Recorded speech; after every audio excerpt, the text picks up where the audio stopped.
Yes, Nimi, we are on. Good evening, ladies and gentlemen. I am Nimi Verghese, Research Intern at the Praghna Centre for Research. I, along with Avani Jatras, will be your host for this evening. 3 years ago, Group Captain Dr. Srinivasan Sir and his better half, Srimati Chitra Srinivasan, started Praghna with a dream of fostering the spirits of scientific research among students and emerging scholars. In the last 3 years, our mentors, the men who protected my nation, yet remain humble enough to enlighten students like me with their vast knowledge, have been painstakingly working towards the goals of Praghna. Today, as we celebrate the third anniversary of this institution, I'm proud to welcome each and every one of you to this event. Before we begin the most awaited event, it's my honor to welcome the esteemed dignitaries to this function. On behalf of Sri and Srimati Rajamanickam and Dr. and Mrs. Srinivasan, it is my privilege today to welcome our chief guest, Admiral Muralidharan, and our guest of honor, Sri Pratap Heblikar, and Air Commodore KNV Nair. I welcome Group Captain Parthasarathi, Professors Allan John, Jayachandra Reddy, SJ Utham, Dr. Anuradha, and Jayadev Parida, who are the members of our distinguished jury. I am delighted to welcome Commodore SL Deshmukh, Professor Dr. Ashok Dua, Commander J.K. Nair, Colonel Sandeep Aulak, and DIG Santosh Chandran, Indian Railways Protection Force Service. Sri Kanak Kansra and Sri Pratik, our publishers and the esteemed members of the editorial and review board of Electronic Journal of Social and Strategic Studies. It is also my pleasure to welcome Colonel K.C. Monnappa, Dr. Kishore Vaangal, and other contributing authors whose works have been received for the research prizes. I'm especially pleased to welcome Squadron Leader Kriti Bhatnagar, Srimati Kathy Bhatnagar, and their spouses for joining us today. Both these young ladies are the daughters of late Group Captain Bhatnagar, in whose name one of the research prizes will be announced today. I also welcome the officers of the 78th GDOC Corps of the Indian Air Force to this event. I also take this opportunity to welcome distinguished members of the audience, interns, and parents who have joined us this evening. Thank you for joining us. Before moving on, let me familiarize everyone with today's program. The event broadly has 5 elements. We will begin with an introductory address. Then we will have the honor to listen to our esteemed dignitaries. The jury will then share critical insights on the papers. It will be followed by announcement of prizes for the best papers. And before winding up, our special guest will share their thoughts. May I request everyone to please mute your mics. Comments can be shared through the chat box. I now call upon Group Captain Dr. R. Srinivasan, Vishishta Seva Medal, Founder Director of Praghna Centre for Research, for his introductory address.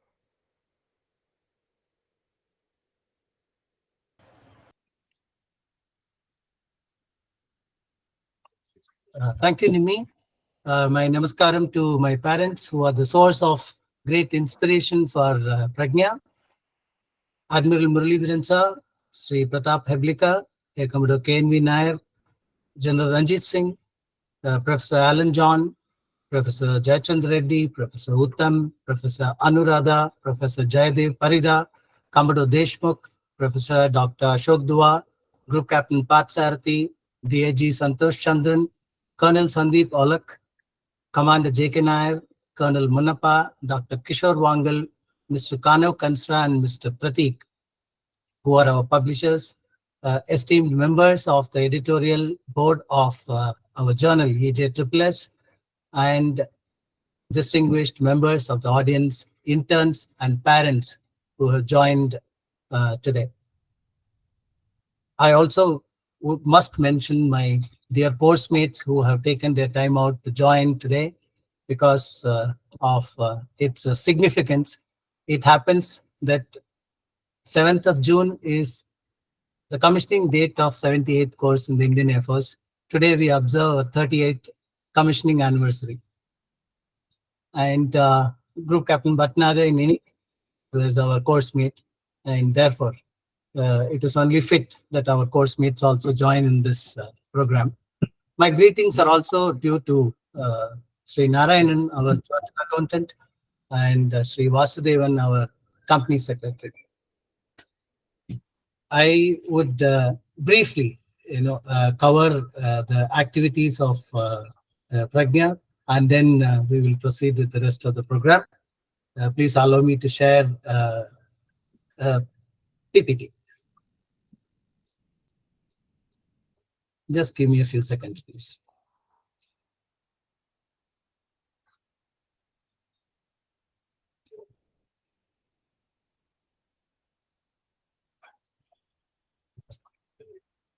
Nimi, is the slide visible?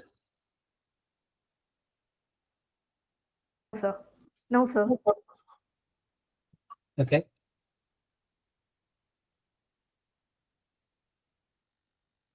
It should come up. Just give me a second.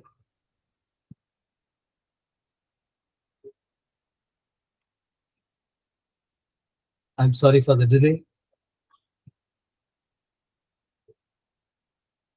I think I will just run through the little bit of background about Praghna. We are a registered LLP under the Companies Act 2013 and a not-for-profit educational institute founded in June 2021 on the same day, 7th June. We conduct capacity building programs for universities and colleges for research in social sciences. Me and my wife both are the co-founders of this institute. We have partnered with Madras University, Mahe, Pondicherry University, Manav Rachna University, Amity University, and then the think tanks like Defense Research and Studies, Chennai Center for China Studies, the Peninsula Foundation, and such other institutions are promoting good research by the interns. In this 2 years, we have conducted over 20 workshops and talks for think tanks, universities, and departments, covering more than 350 faculty, PhD scholars, students, and interns. We have also held 12 thematic webinars with national institutions as well as international higher education institutions.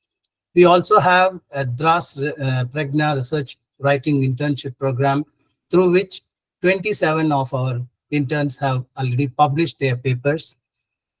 We have announced the annual research prizes from the last year, that is 2023, the main reason why we are here today. And we have also delivered invited talks at universities for students and faculty on research methodology. We have also undertaken book projects, and I will just briefly show the books online if the slides are visible. Then we have also come out with thematic special issues of our journal focusing on exclusive areas like, for example, Indo-Mongolia relations, on Africa. Then we're going to come out with another on Indian knowledge system very soon. This month it will be, next month it will be published. So thematic issues of the journal are also being done by us.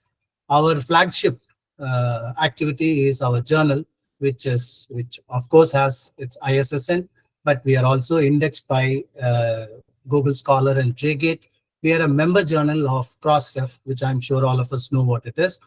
And the journal has so far published 122 research papers.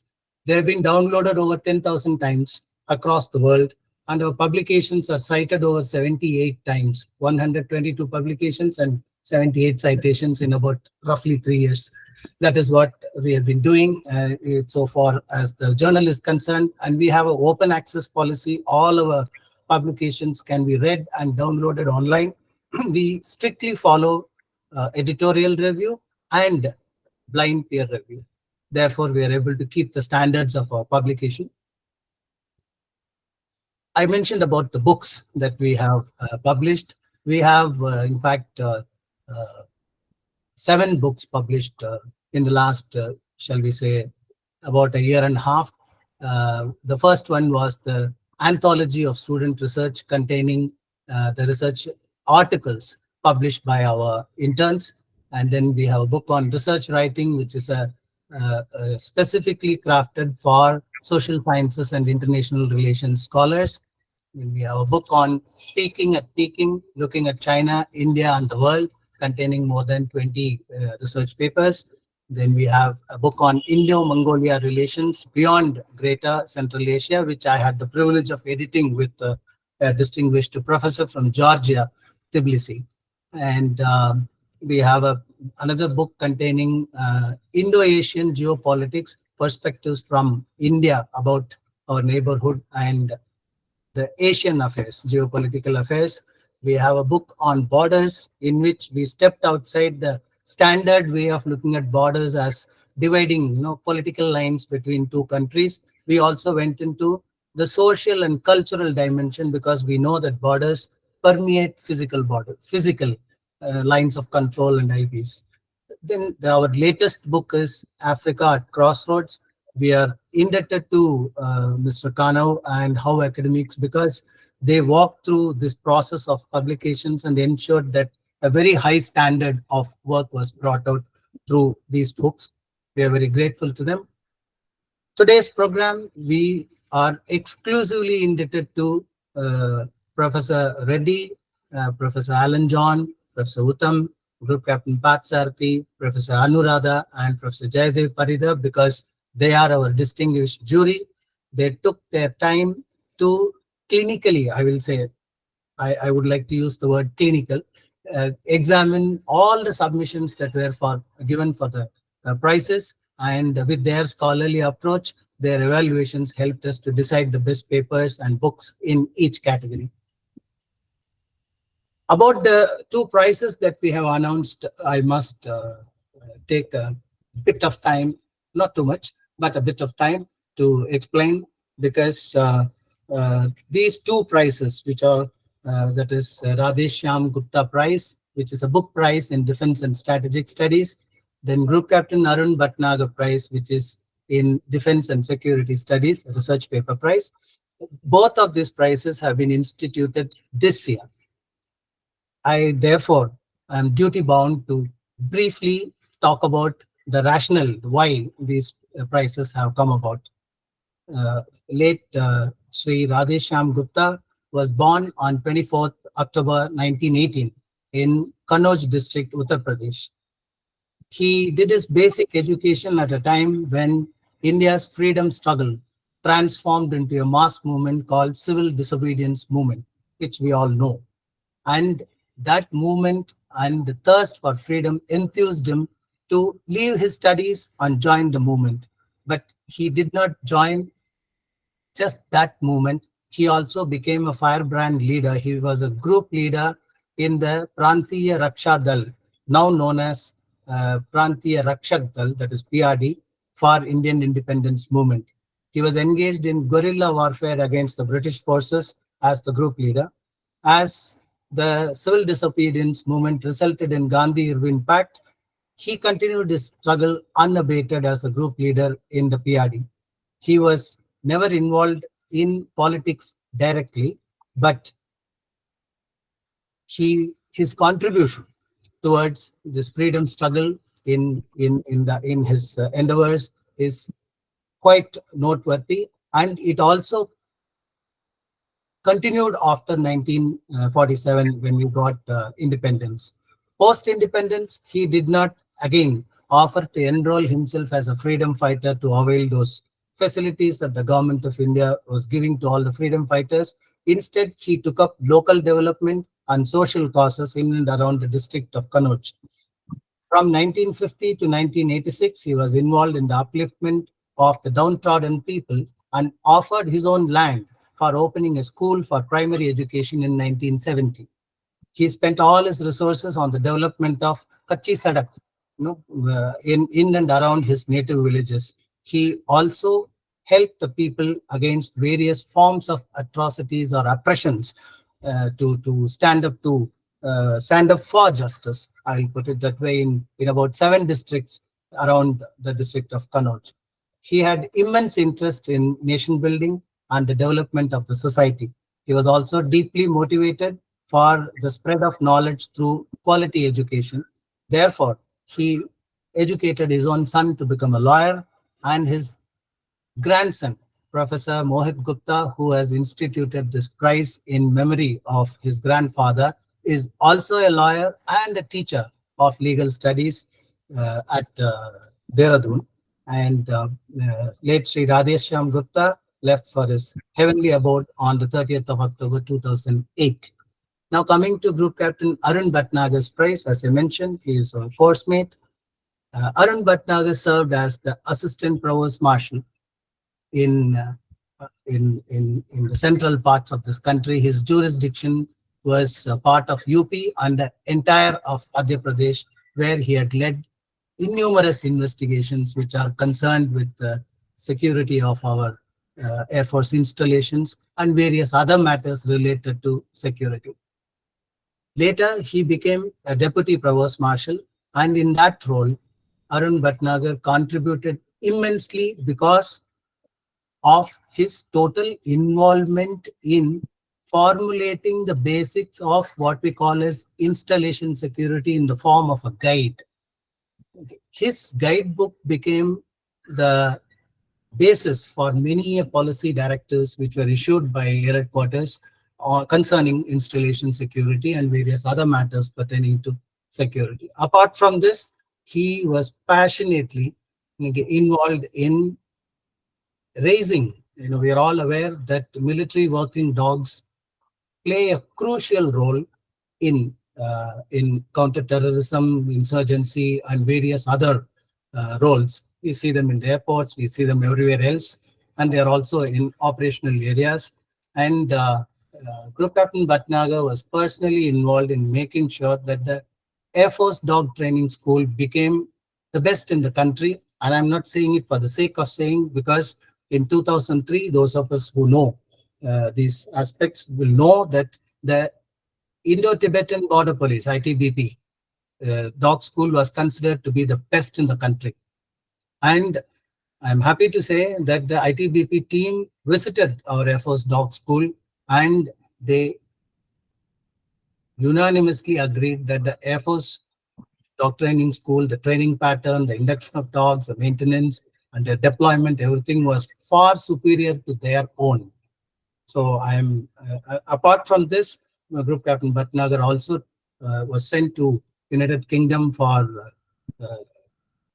matters concerning, let's say, installation security, and his contribution in all these dimensions, in raising new platoons for the Indian Air Force, in strengthening the installation security parameters, and in various other forms of this thing, his contribution was immense.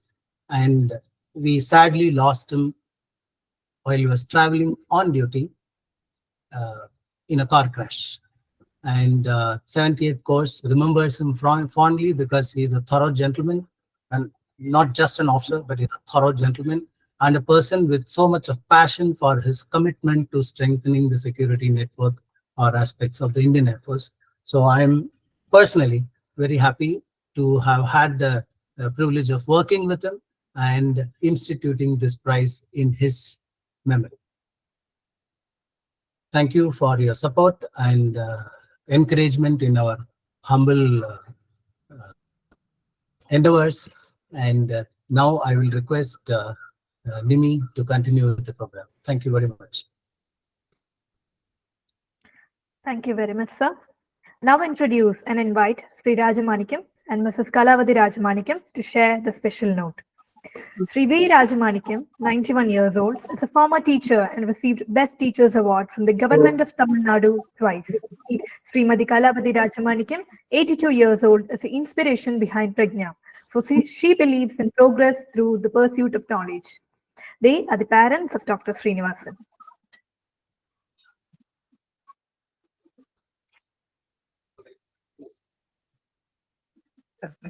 Admiral Muralidharan, Sri Pratap Heblikar, Air Commodore Nair, Commodore Deshmukh, Dr. Ashok, Commander Nair officers, Jayachandra Reddy, Allan John, Utham, Dr. Anuradha, Jayadev Parida, Dr. Kishore Vaangal, Shri Kanav, esteemed guests, and my dear interns and students.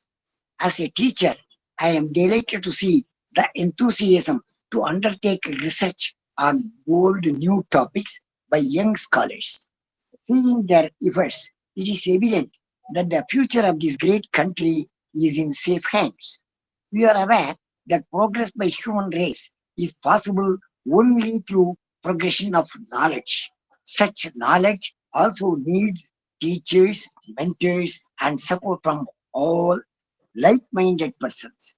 I am happy to know that the enthusiasm and support that each one of you give to the humble servants of Praghna Centre. Please allow me to say thank you and also convey my blessings to each of you. My wife and I especially convey our blessings to the young scholars who have participated in the research writing event. Let us recall Lord Krishna from the Gita, where he says, Nahi jnanena sarisam pavitra vidyate tat swayam yoga samsiddha kalenatmani vindati. In this world, there is nothing so purifying as knowledge. One who has attained perfection in yoga finds that knowledge within himself in due course of time. तेषां ज्ञाने नित्ययुक्तः एकभक्तिर् विशिष्यते प्रियो हि ज्ञानिनो अत्यर्थम् अहं स च मम प्रियः. Of the meaning of these, the wise one, ever steadfast and devoted, excels. I am exceedingly dear to the wise, and he is dear to me. Grow more in your research. Let us make India great through our humble endeavors. Best wishes to each of you. Namaste. Jai Hind. Best wishes. Very happy to meet you all. My blessings and my prayers always with you. Okay.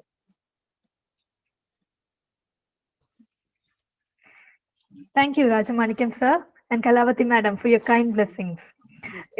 We are really blessed to have both of you here, and we are so happy to listen to both of you. Coming from you, we feel truly inspired and hope to continue in the pursuit of knowledge. Let me now introduce and invite Admiral Muralidharan, Atti Vishishta Seva Medal and Bar, Nausena Medal, for his address. Vice Admiral MP Muralidharan is an alumnus of National Defence Academy and a postgraduate in Defence Studies. In a career of close to 4 decades in the Indian Navy, he had commanded 3 warships, including the guided missile destroyer Ranvijay. He was also the naval assistant to the Chief of the Naval Staff and naval attaché at the Embassy of India, Moscow. Later, he was flag officer commanding Maharashtra and Gujarat naval area, commandant of the Indian Naval Academy, and was the Chief of Personnel of the Navy prior to taking over as the 19th Director General of the Indian Coast Guard, from where he retired in February 2013. Post-retirement, the Admiral was appointed as a member of the Armed Forces Tribunal at its regional bench at Kochi, an appointment equivalent to the sitting judge of a high court. The Admiral is a member of the various strategic studies societies and institutions, and is a regular contributor to professional journals and a speaker at seminars and conferences, especially on maritime affairs. The Admiral was awarded the Atti Vishishta Seva Medal twice and is a recipient of the Nausena Medal from the President of India. Please. Thank you, Nimi. Dr. Srinivasan, Mr. Heblikar, Commodore Nair, other distinguished senior veterans here, and my fellow young scholars who have been writing papers and are here listen to us. Let me begin my paying my pranams or respect to Sri Rajamanickam and Srimati Kalavathi Rajamanickam, the proud parents of Dr. Srinivasan, who actually instilled in him the need for deeper thinking and research in any activity in life, and inspired him to set up Praghna. As the adage goes, time and tide waits for no man, and we are today on to the 3rd anniversary of Praghna Research Writing Program, and it appears as if it was just the other day we had the 1st anniversary function. I am indeed honored to have been invited to be part of the anniversary functions of Praghna. I'll be touching on a few topics of linked to the maritime arena as suggested by Srini. Well, let me start with the happenings in the Indian Ocean region and the need for strengthening maritime capacity of India. As you're well aware, Indian Ocean region holds a tremendous geopolitical, geoeconomic, and geostrategic importance today, extending from the eastern coast of Africa to the western coast of Australia. The region accounts for 1/5 of the water on the Earth's surface. Its vast maritime and continental expanse encompasses over 38 nations, including many island nations. It is important sea lanes of communications and choke points that are vital for economies virtually across the Indo-Pacific region. The region is rich in hydrocarbon resources like oil and natural gas. It's a fertile fishing grounds along the coastline. There's lots of rare earth material like polymetallic nodules in this area. Well, Indian Ocean region has once again come at the center of attention thanks to the recent Houthi attacks on mercantile shipping. The prompt interventions by Indian naval ships in aiding ships facing such attacks have also drawn world attention. Events have brought into focus the sea lanes of communications at not only Asian countries, but virtually all economies across the world are affected.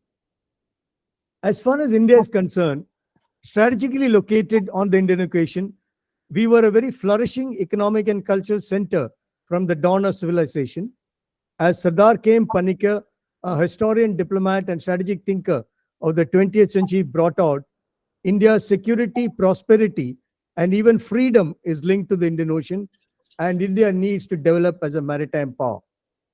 Now, Admiral A.T. Mahan, a US naval thinker and historian in the 19th century, said something similar, and he said, whoever controls Indian Ocean controls Asia, and this ocean is the key to the 7 seas, and in the 21st century, destiny of the world will be decided on its waters. Now, only change that has happened is, while Mahan had spoken about the Indian Ocean, today the emergence of a multipolar world and the expanding globalization of trade and commerce have actually linked up the Asian economies with the rest of the world, and in turn, so we are now looking at Asia Pacific, or the term Indo-Pacific has emerged, linking both these oceans into one strategic area. Now, when you look at the Indian Ocean region, it's about 33% of the world's population, 50% of the world's maritime trade, and includes almost 70% of the global trade in oil and natural gas. Now, if you look at Indo-Pacific, it's about 60% of the world's GDP, 65% of the population, and the UN Conference on Trade and Development says that roughly 80% of the global trade by volume and 70% by value is across the seas. Of that, 60% passes through the Indo-Pacific, with the South China Sea carrying about 1/3 of global shipping. Now, let me come to India's challenges to maritime security, starting the conventional military ones. Now, India has along her land borders unresolved issues with both its major neighbors, Pakistan and China. Pakistan continues to encourage terrorist elements that are inimical to India and remains the greatest single threat to peace and stability in the region. It's also worth remembering that the normal traffic lanes from Persian Gulf to India pass very close to Pakistan and is therefore susceptible to interdiction, not only in times of a conflict, but from many unconventional threats could be posed by terrorist elements. As regards China, with their economic interest in Indian Ocean region, China has been making regular forays into the Indian Ocean region for nearly 2 decades now. And it's looking for bases in the region. Apart from its established base at Djibouti, it's looking for bases and logistic support facilities all along Indo-Pacific, and has been focusing on Myanmar, Thailand, Pakistan, Sri Lanka, United Arab Emirates, Kenya, Seychelles, Tanzania, and now right at our doorstep in the Maldives. While China has been initiating that it remains committed to peaceful development, it's been observed that it tends to ignore international norms and does not hesitate to enter conflicts to further her interests. Many of these activities are visible in the South China Sea. Therefore, its expanding presence in the Indian Ocean region is something that could impact maritime security of India. While I do not see immediate conventional conflicts at sea with both of these neighbors, but we have been witnessing confrontation all along land borders. And therefore, in my view, India needs maritime forces which are capable of countering any threats, not only in a little area, but which their very presence outside a neighborhood can deter development of such threats. Now, towards the second half of 20th century, it became evident that we are not looking, there has been shift from traditional naval threats to challenges, what we call a non-conventional maritime security challenges, or the low-intensity maritime operations. It could be broadly looked at maritime terrorism, drugs and arms trafficking, piracy, human trafficking, smuggling, illegal and unregulated, unreported fishing, and threats to economy and environment. You're all aware of the recent series of drone attacks as piracy attempts in Red Sea and Arabian Sea have been impacting mercantile shipping. Now, the emergence of such threats was highlighted by the former Chief of the Naval Staff, Admiral Hari Kumar, who said at an Indo-Pacific regional dialogue that while the possibility of conventional interstate conflict cannot be ruled out, there is an increased risk to rule-based order emanating from disputes of jurisdiction, undermining of UNCLOS, piracy, armed robbery, illegal human immigration, drugs, arms trafficking, and IU fishing. Now that, when we look at these issues, it is very obvious that the first step would be to enhancing knowledge or awareness of the maritime domain, or what is called as maritime domain awareness, which actually amounts to improving situational awareness to initiate speedy responses to any kind of scenario in the maritime domain. And when I talk of maritime domain, we all visualize the sea, surface and air picture. But today, the underwater domain awareness has become equally important, as it's very vital to safeguard sea lanes of communications. There are maritime threats from submarines, mines, divers, and in future, unmanned underwater vehicles. And this is also something that we need on a continuous basis. And apparently, it's also very evident that since maritime domain is virtually seamless and the threats can flow from one area to the other, we need cooperation between nations to safeguard common maritime interests, and partnership between maritime nations or a cooperative security is what called for. Now, India took the initiative in setting up an information fusion center at the Gurugram in 2018 was a major step in collaborating. Center currently has 12 international liaison officers and linkages with 65 international agencies across the world to enhance surveillance of maritime spaces and sea lanes of communications virtually across the Indo-Pacific. And they have been giving data out to all those who have linkages. Now, we have also been part of some other initiatives for safeguard the security in the region. First being the Quad or Quadrilateral Dialogue, which got 4 democratic nations virtually on the 4 corners of Indo-Pacific: India, US, Japan, and Australia.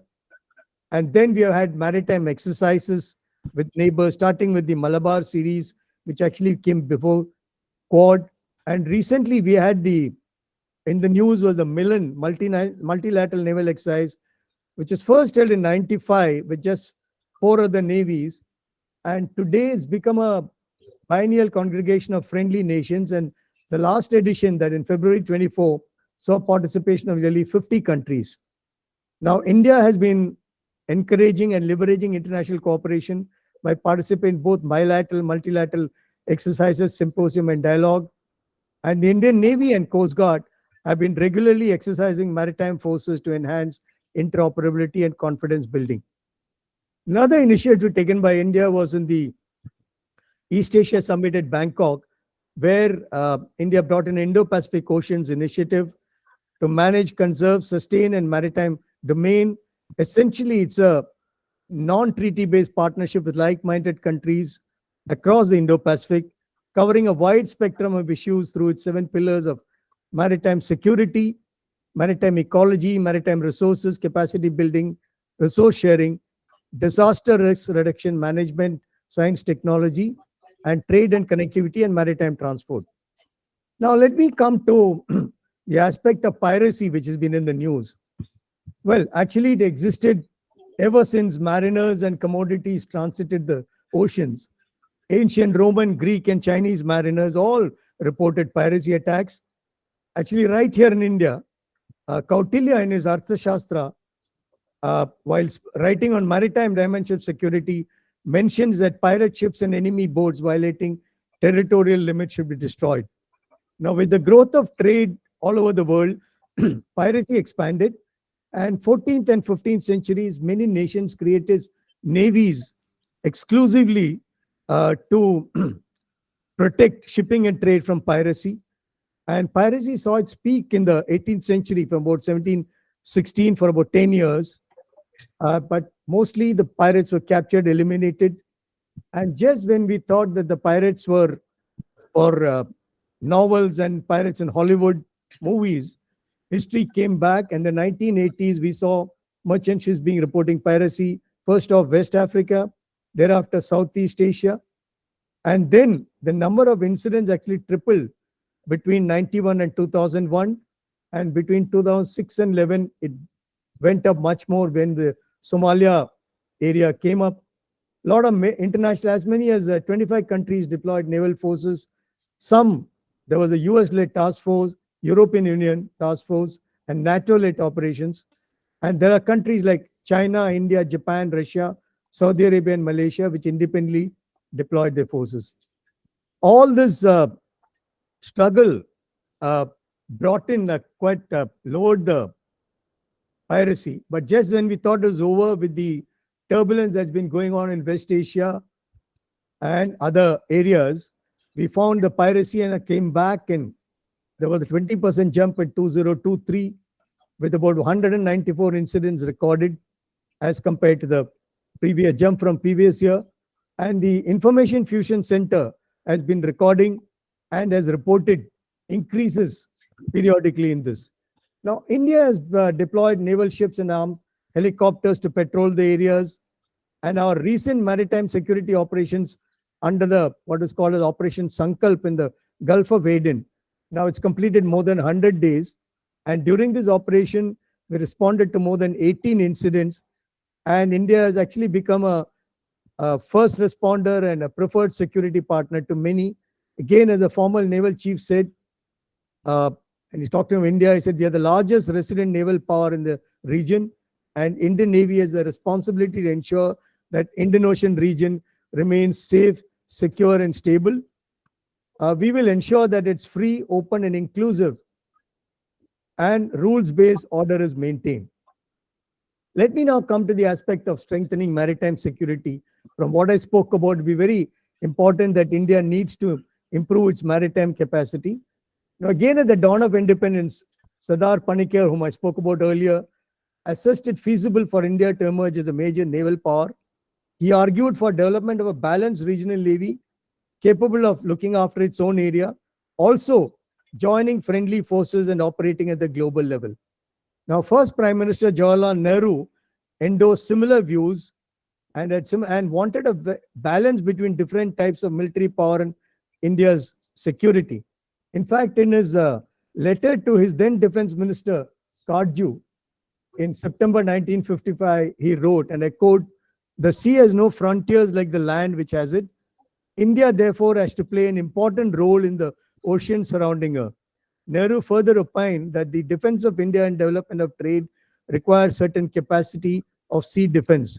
The destroyer types, that small, fast-moving ships that can easily maneuver, these destroyers and frigates should be the main base. An aircraft carrier is also desirable. Its very presence gives the Navy and our defense a strong position, gives us command of areas. And we can actually say that both these views of Panikkar and the concurrent vision of Nehru had a growth in the maritime consciousness in India, not only developing it of a mercantile marine ports and shipyards, etc., but also virtually built the Navy from a coastal force at the time of independence to a carrier Navy in 1961. In fact, we were the first nation in Asia to have an aircraft carrier.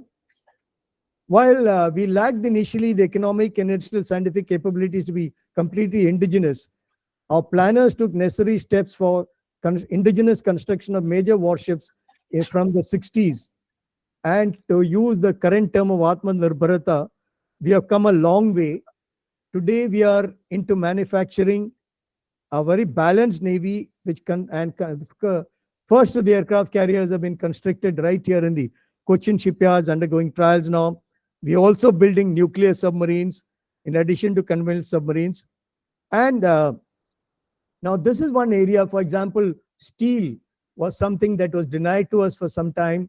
So our researchers actually built up, and our industry built up the special kind of steel that is required to build ships for the aircraft carrier.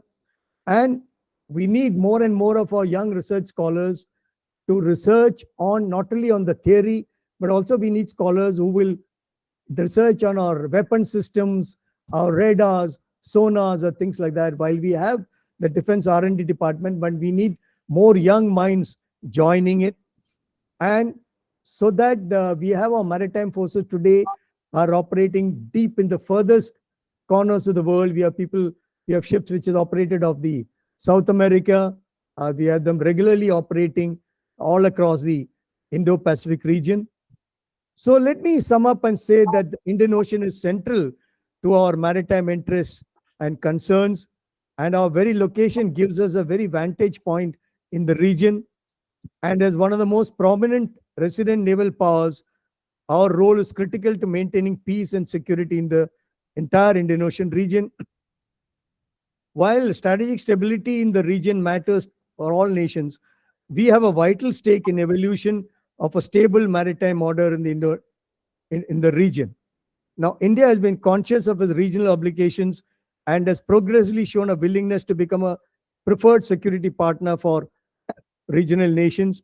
And several extra-regional nations are also looking up to India as a first responder in any calamity, as a net provider for security. Let me also say that year before last, we had an incident of one of the African nations faced a major calamity. And before its forces could go there, the Indian naval ship, which is deployed in the area, was the first to reach and provide humanitarian assistance and disaster relief. So our Navy and Coast Guard have been playing a very maritime leadership in the role.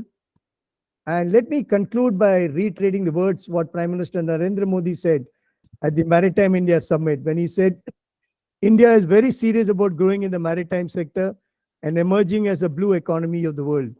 Our leading focus areas include upgrading of current infrastructure, create next generation infrastructure, boost the reform journey, and through these we aim to give our vision of Atmanirbhar Bharat. Now, this is something that we need our youngsters to contribute and conjoin. Thank you. Jai Hind.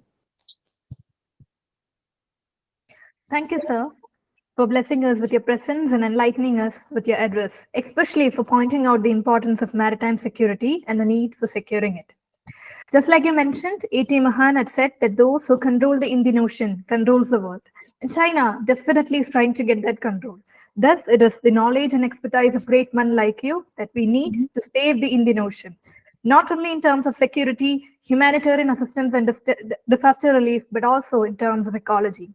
Indeed, your lifetime contributions will be engraved in the history of our nation. May you continue to inspire students like us to walk your path. Jai Hind, sir. Now, let me introduce and call upon Sri Pratap Heblikar for his address. Sri Pratap Heblikar, former Special Secretary, Government of India, is a veteran with over 38 years of service in the Indian government. Having held crucial positions, including as a Vice Chief of India's External Intelligence Agency, he is currently serving as a Managing Trustee of the Institute of Contemporary Studies, Bangalore. With a passion for academia, he has been associated with renowned institutions like Center for National Security Studies at M.S. Ramaiah University, Manipal University, National Institute of Advanced Studies, Christ University, and St. Joseph's College. Sri Heblikar co-founded his own security consultancy company, MaxGrid Securica, exploring new horizons in private security and protection.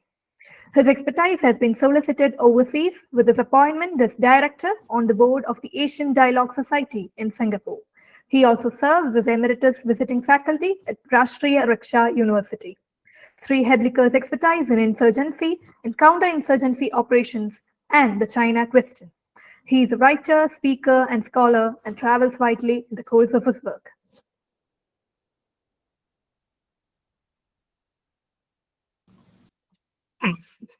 Thank you, Nimi.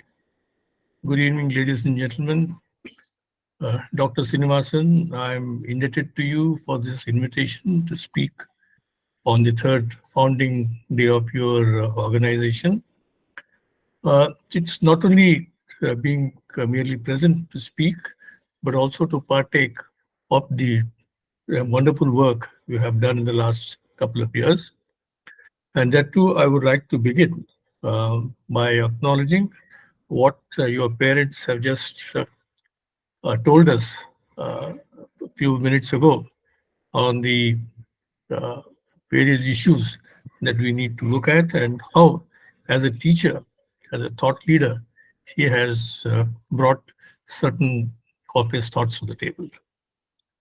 I also acknowledge the excellent presentation made by Admiral Muralidharan.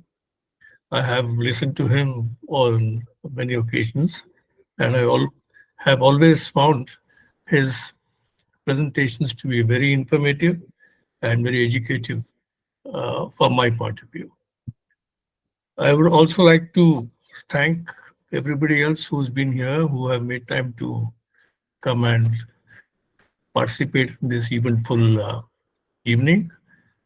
I will just take a minute. Let me congratulate you on your third anniversary of the Praghna Centre, and I'm sure there are many, many more such occasions in the future. My, ladies and gentlemen, my subject, which has been allotted to me, is India's national security environment, the importance of research in academia security collaboration, that is to achieve the maximum composite internal security. As had been mentioned by Nimi earlier, my entire career was spent in only one channel of security and intelligence. And I will try and keep myself focused to the subject that has been allotted to me. My talk today is centered on three key subjects, namely India's national security, the current security situation, and the role of research, academia security collaboration. I will begin with the first item, that is India's national security. India's national security has evolved considerably over the past 2 decades. I have witnessed it since when I joined service in 1972 to 2000, and 2000 onwards has been something of a great learning curve. And I can say with utmost confidence that in the last 2 years, the last 2 decades, we have evolved considerably and in the right direction. As we have evolved, we have come to understand that national security is no longer understood in its narrow military sense. But there are many more stakeholders on this platform than ever before. This is unprecedented. Why? Because we have, apart from the government of India, the state governments, departments of the government, and the state governments, we have the participation of the private sector, participation of the corporate world, participation of universities, think tanks, and others who make the subject of national security more interesting, because as in the government, there is the time to reflect is less than the time to react, to take action. So others who are on the platform provide us the impetus to plan and go ahead. Today, as India is a progressive trillion-dollar, multi-trillion-dollar economy, it has begun to project a comprehensive national power to secure and safeguard its interest.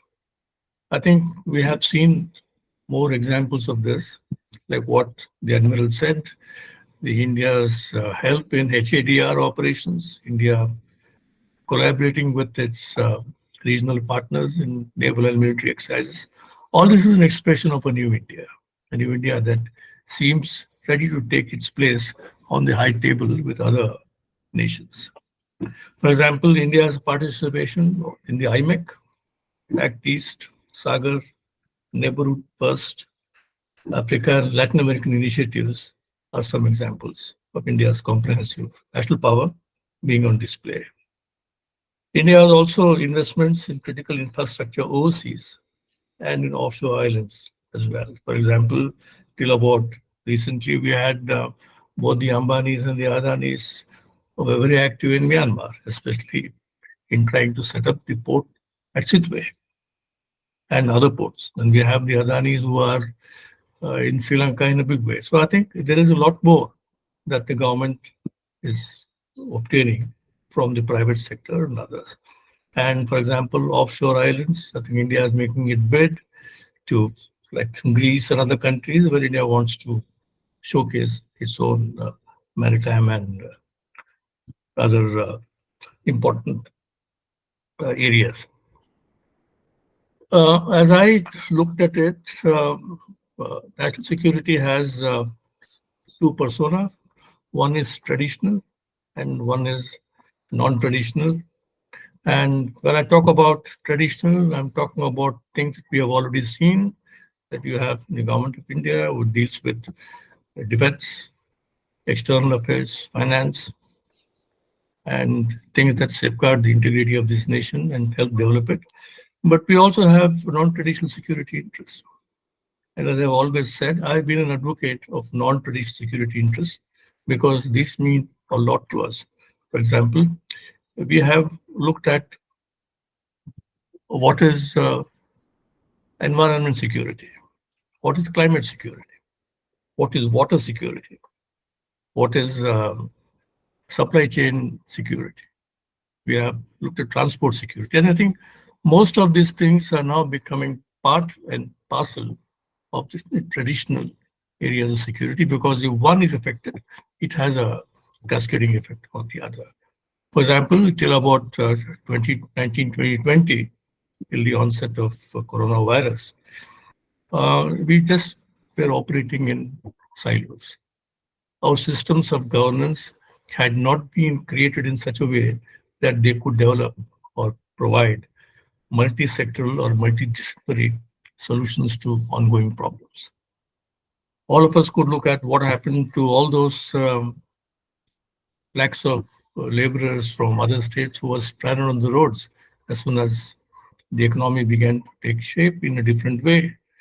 And I think the different organs, the different departments of the government took their own time to deliver the kind of solutions that was necessary. I think we are now looking at bringing all this into the traditional side. I also look at, for example, cybersecurity and terrorism and maritime security have always been considered to be part of the non-traditional side. But since 2020, most of this have now become part and parcel of the traditional security. In fact, maritime security, you talked about cyber security, and you talked about other areas, have received the highest political patronage from the government of India. The Prime Minister has been on record of having said that he considers maritime security to be India's most desired part of the national security governance systems. He spoke about cybersecurity. And so we have a large number of areas that we need to look at. For example, India's healthcare sector, India's pharmaceutical sector. Now you have things like human rights, human development initiatives. All of them are becoming part and parcel of national security. I just want to share an example. Human smuggling, human trafficking is becoming a huge problem for security managers. And not only that, how this entire thing is organized when you have human beings trafficked from neighboring countries into the heartland, into South India, is very, very worrisome, because it not only has opened the gates for not only illegal human trafficking, but also drugs, weapons, and things like this, even supply of transit of currency notes and things like this. So I think we are looking at it from a very, very focused point of view, that non-traditional security can no longer be ignored. You can do it only at your peril. And as I say that India's experience with traditional security is based on what I said was the bulwark of changes which lie in the Kargil Review Committee report. In my view, it is the bulwark of present National Day security management system. It was the first time ever since independence that political bosses sat down and understood what had happened during the Kargil war and what was required to be done in the future. It was not a knee-jerk decision, but I think it was a long-term, a visionary document that set the roadmap for India in both traditional, non-traditional, civil and military sense, that India had to fortify itself.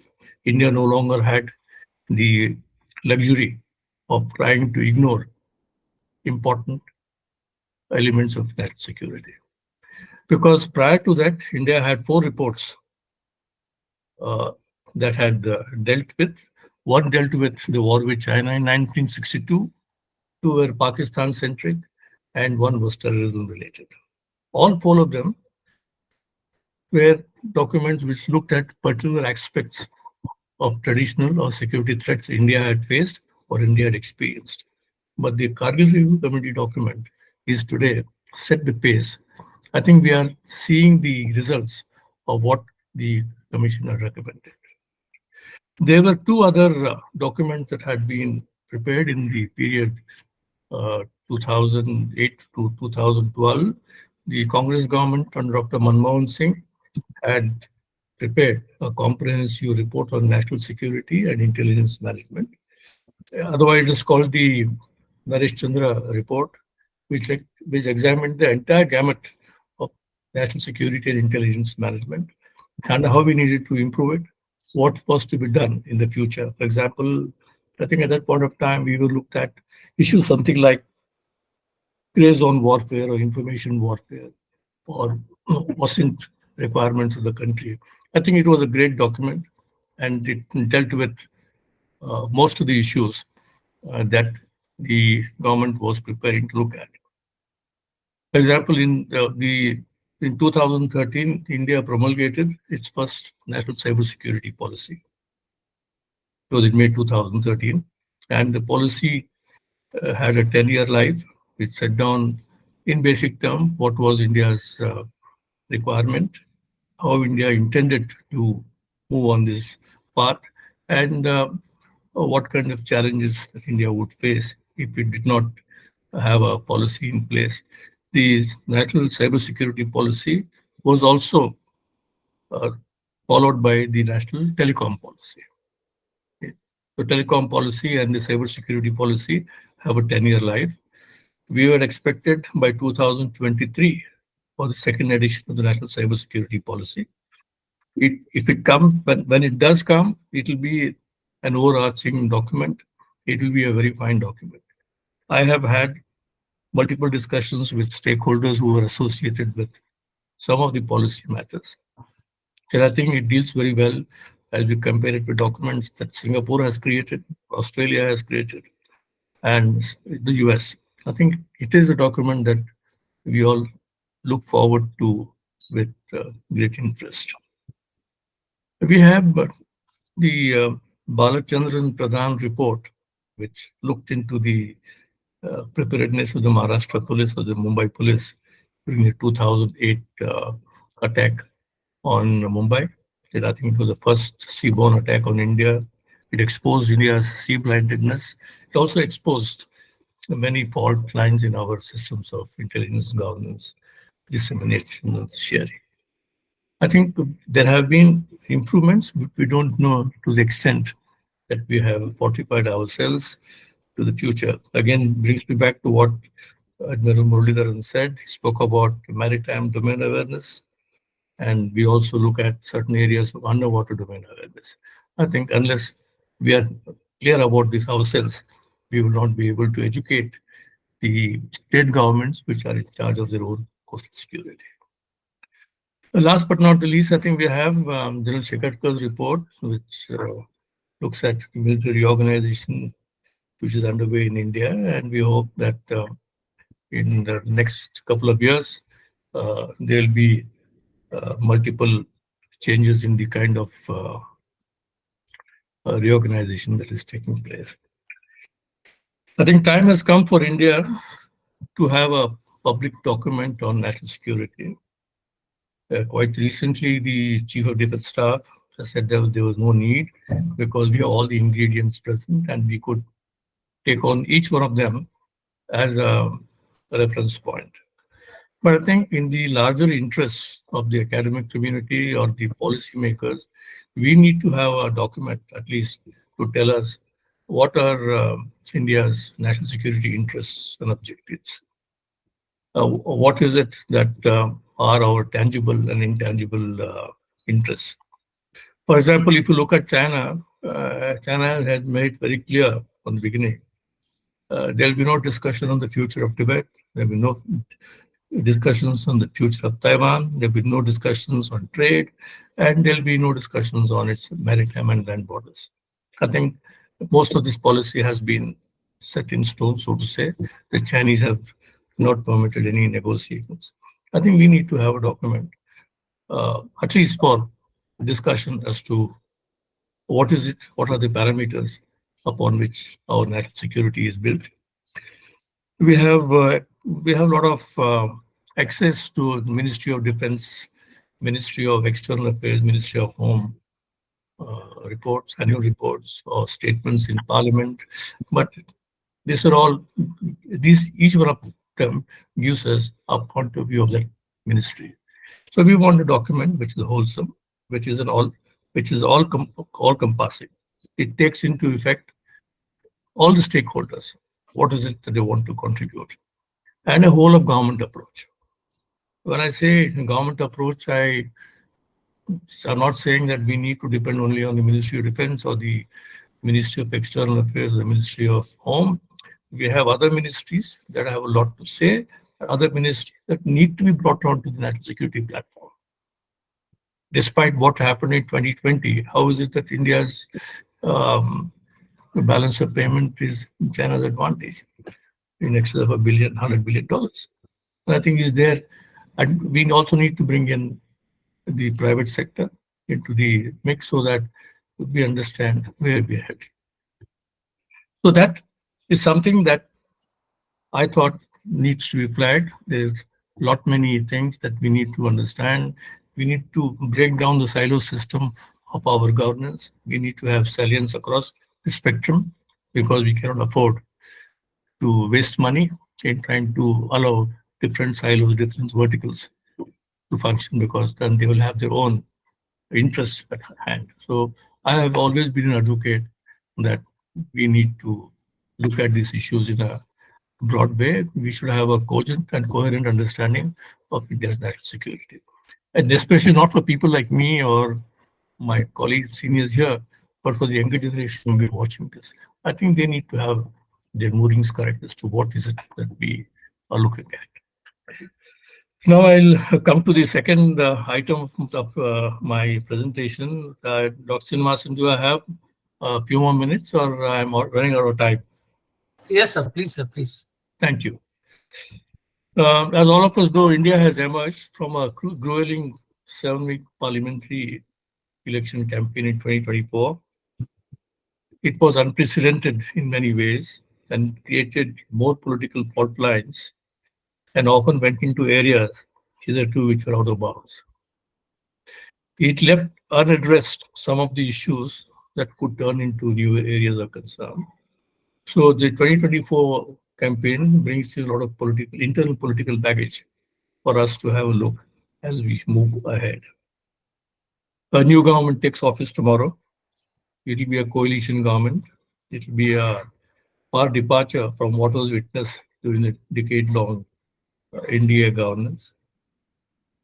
We have, given the previous experience, it is safe to assume that on security and foreign policy matters, trade and commerce subjects, there will be a bipartisan approach. Whether we will see any great departure is something that we will know day after tomorrow. Like us, sitting in wherever we are, there will be much interest in foreign capitals, especially in India's neighborhood, about the future policies of the new government. As much as India's immediate neighbors, friends in Southeast Asia and Indo-Pacific, I think all of us are looking at to decipher what does the new NDA government have, what does the coalition government have, how does the NDA deal with its coalition issues or coalition contradictions, and how is it that it's going to take us ahead. The Prime Minister, the media has reported that invitations have been sent to several foreign heads of governments and heads of state to the inauguration ceremony with the India government tomorrow. And the response that has been received from several of India's close friends has been very warm and very positive. And we hope that tomorrow we will see much more than what we want to bring at this point of time.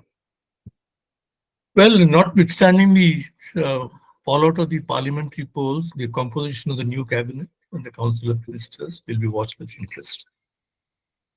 It will remain to be seen as to how the new government deals with the contentious issues witnessed during the election campaign. On this issue, we'll have to wait for dust to settle to discern how the coalition mantra will work. I think that's very, very important at this point of time. So how do we consolidate on the good things that have happened in the past and move ahead?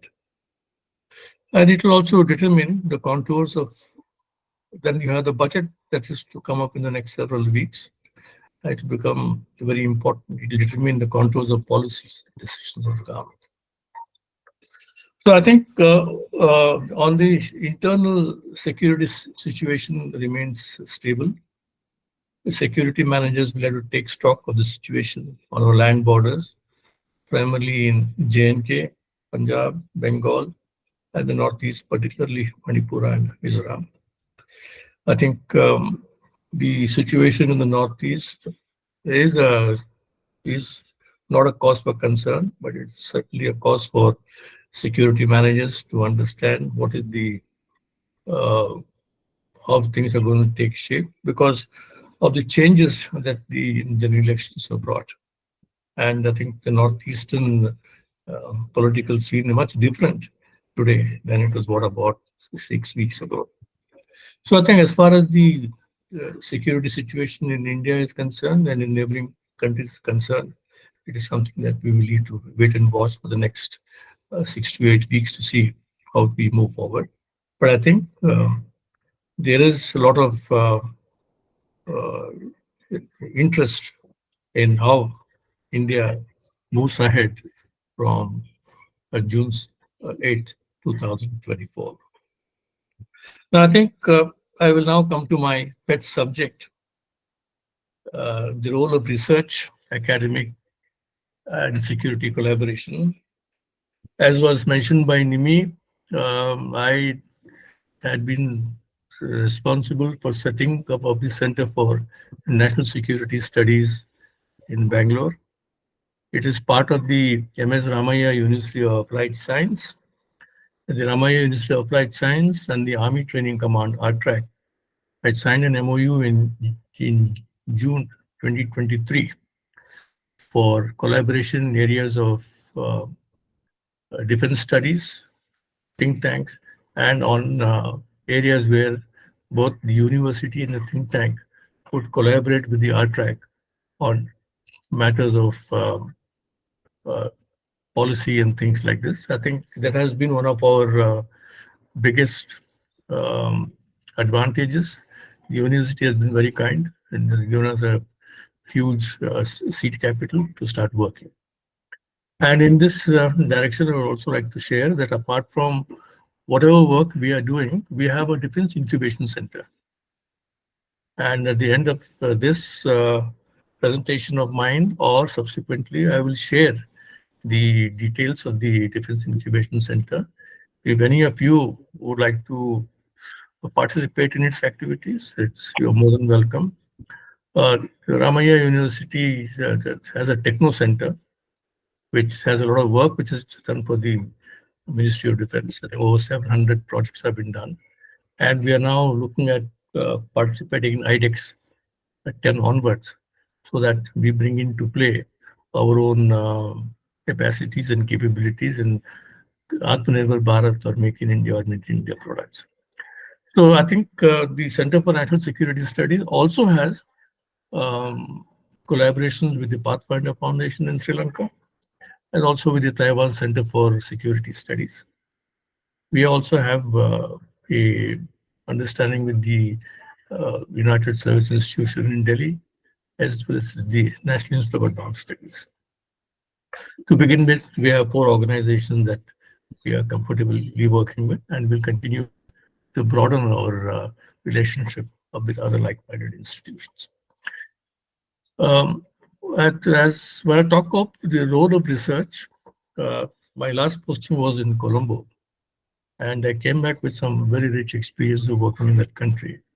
But I think we need to do much more research on India-Sri Lanka relations, Sri Lanka-China relations, Sri Lanka-Pakistan relations, and Sri Lankan foreign policy, Sri Lanka's domestic policies. For example, in 1953, Sri Lanka signed its first major agreement with China, which is called the Civilian Maritime Agreement. What does it entail? How does it actually function? We don't know that much, but we need to do more of wholesome research into these areas. How did the rubber for rice agreement work? And things like, because I think we require more researchers who are going to the depth of the issues and coming up with solutions. Likewise, when I was posted in Myanmar, we wanted to look at many areas of interest to us. We require a lot of researchers into this field. So, for example, on Chinese interests in Myanmar, Chinese interests in Sri Lanka, how does Gwadar and Hambantota relate to each other? Why this new Chinese base is coming up in Cambodia? What would be the reaction of India should in next 15-20 years Chinese come down from Yunnan province into Bay of Bengal? How does it affect us? So I think these are some of the areas that we need to look ahead. We need to research even more deeply. Perhaps, like you rightly said, Dr. Srinivasan, we need to go back to our ancient books and see how our forefathers charted those territories. I think there is a lot of interest in there. And for example, we are looking at the connection of Northeast to the Act East policy, or the Act East policy's cohabitation with the Look South policy of Indonesia. How does all this come together?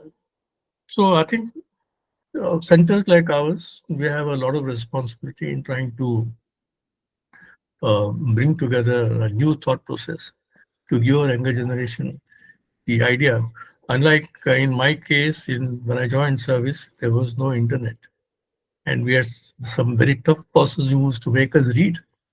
And we had to read every line, and before we passed muster. I'm sure that even today it happens, but access to information is so good that the press of a button you have. The other day, my daughter asked me to get into chat GPT. It helped me a lot. It made my job simpler and easier. Anyway, so that was my introduction to the subject. Given my own association with teaching, I think academic institutions are at the forefront of R&D, driving innovations in technological and strategic studies.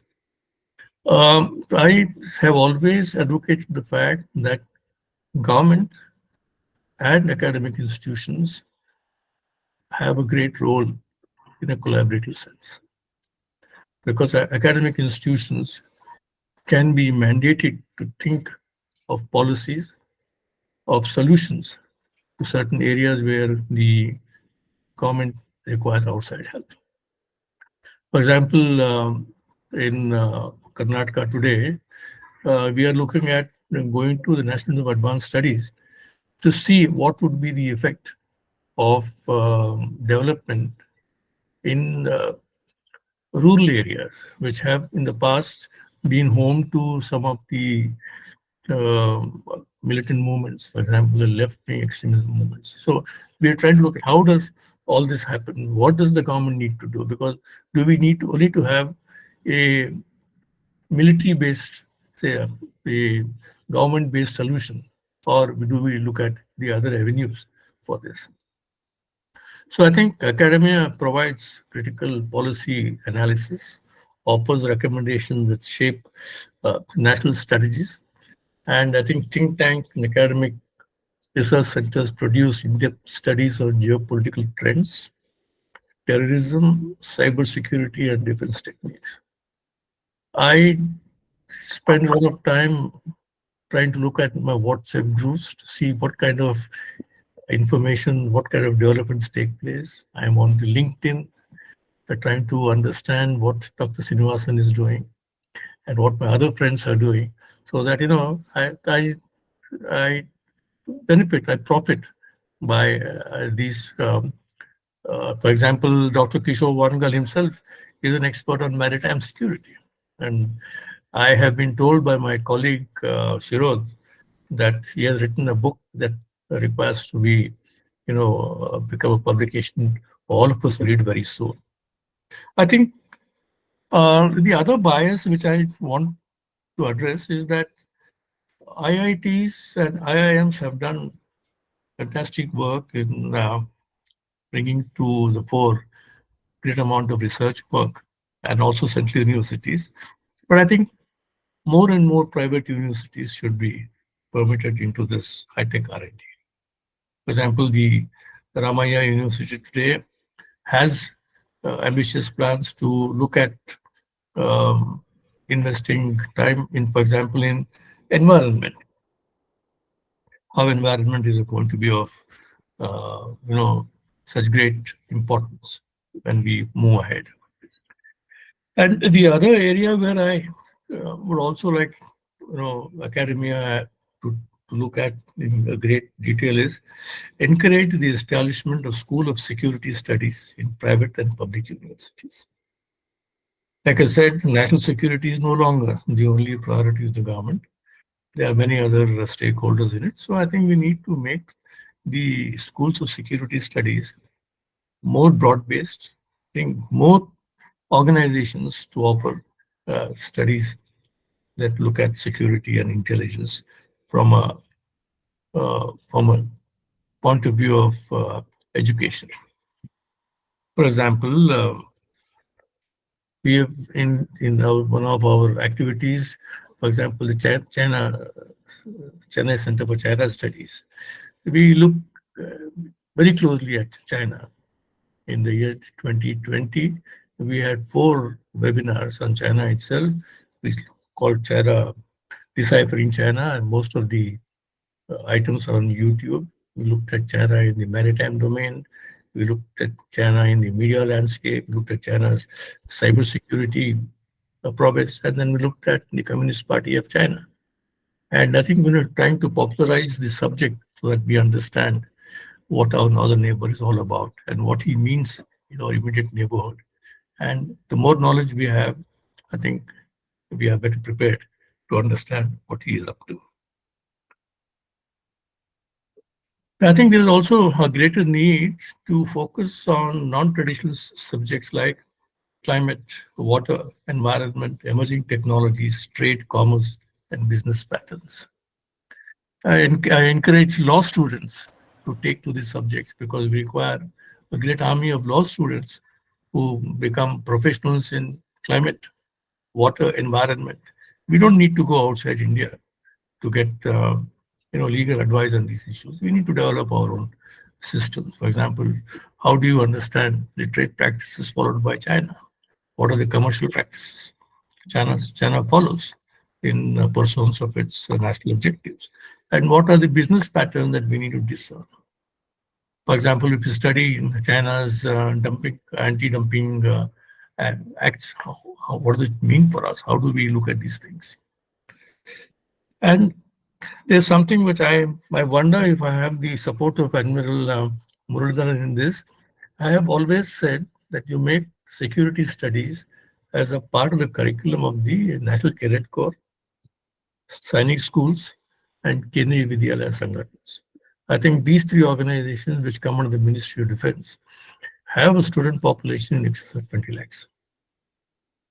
And if you, for example, look at the NCC Directorate, which are on the coast of India, you could look at popularizing the naval wing or the Air Force wing in making NCC cadets understand the importance of security studies. So I think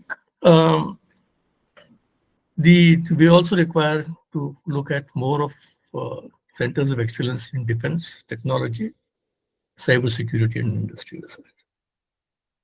I think I have just come to the last item of my presentation, which whatever I have said today in national security and in academia, I underline it by saying 3 points, which I think is very, very important. And I think all of you will agree with me on this, that there is a need to create awareness of the subjects under discussion. Stronger awareness is important. We need to focus on skills development.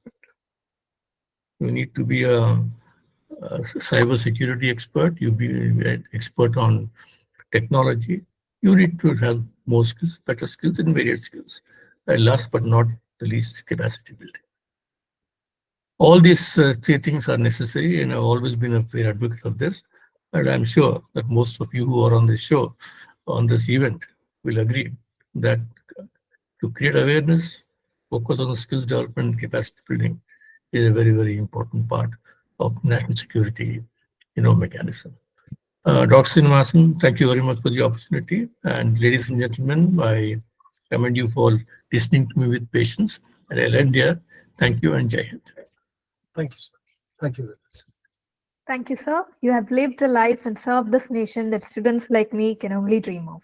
Thank you for blessing us with your presence and addressing us on India's national security. You enlightened us by pointing how the new India is strategically molding its security by encompassing private sector, students, and scholars.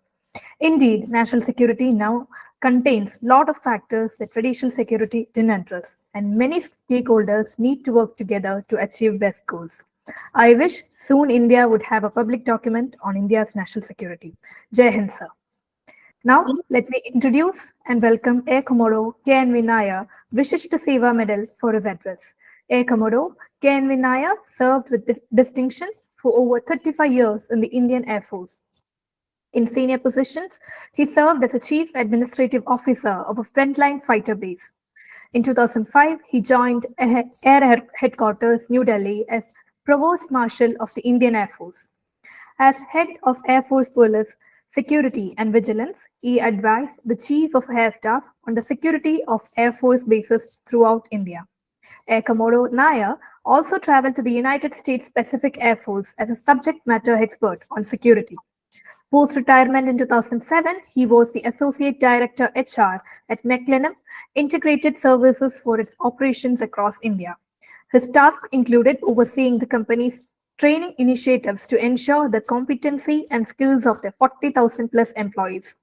He has vast demonstrated expertise in aviation infrastructure planning, security, community welfare management, and HR administration.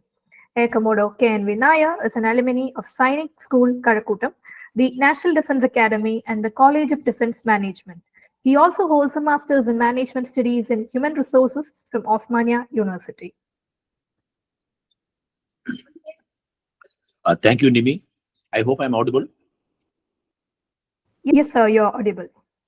All right. A very good evening to all of you. And it is indeed an honor and privilege to be participating in the 3rd anniversary celebrations of Praghna Center for Research, and to have this event attended by so many people, so many of us, it is really remarkable. But the work done by Praghna Research Center under Dr. Srinivasan has been truly outstanding during the last 3 years. And now looking forward, I think he has his vision straight as to what to plan for the coming years. So we're very happy to be part of this great initiative by you and your parents, of course. And we hope that we will continue to get insights from you as far as security is concerned. Now, I have a small difficulty. To be the last speaker on any function is a very difficult thing, because it has two risks. One is all the subjects have already been covered, and whatever little text that I would have prepared, now will the second risk would be that it might have some repetitions. So I would indulge myself only to the very limited extent of a very short brief about physical security as I see it in the Indian Air Force, because Air Force, you will agree with me, has assets which are very expensive. And if you take 1 square foot or square meter area of the air base and compare it to any other square foot area of any place, including except for probably for the parliament, it is mind-boggling. So the security of these places cannot be left to imagination. There has to be a very solid, proven security establishment system and organization backing it, so that our air power is at all times ready for battle. The concept of traditional security was touched upon by Mr. Heblikar, and we have this 3-tier system and point defense system and all that. So these are all very, very important. You cannot get rid of them while you go advance into the realm of digitalization and cyber technology. The basics, the conventional security arrangement at an institution, organization, or a base will also parallelly continue.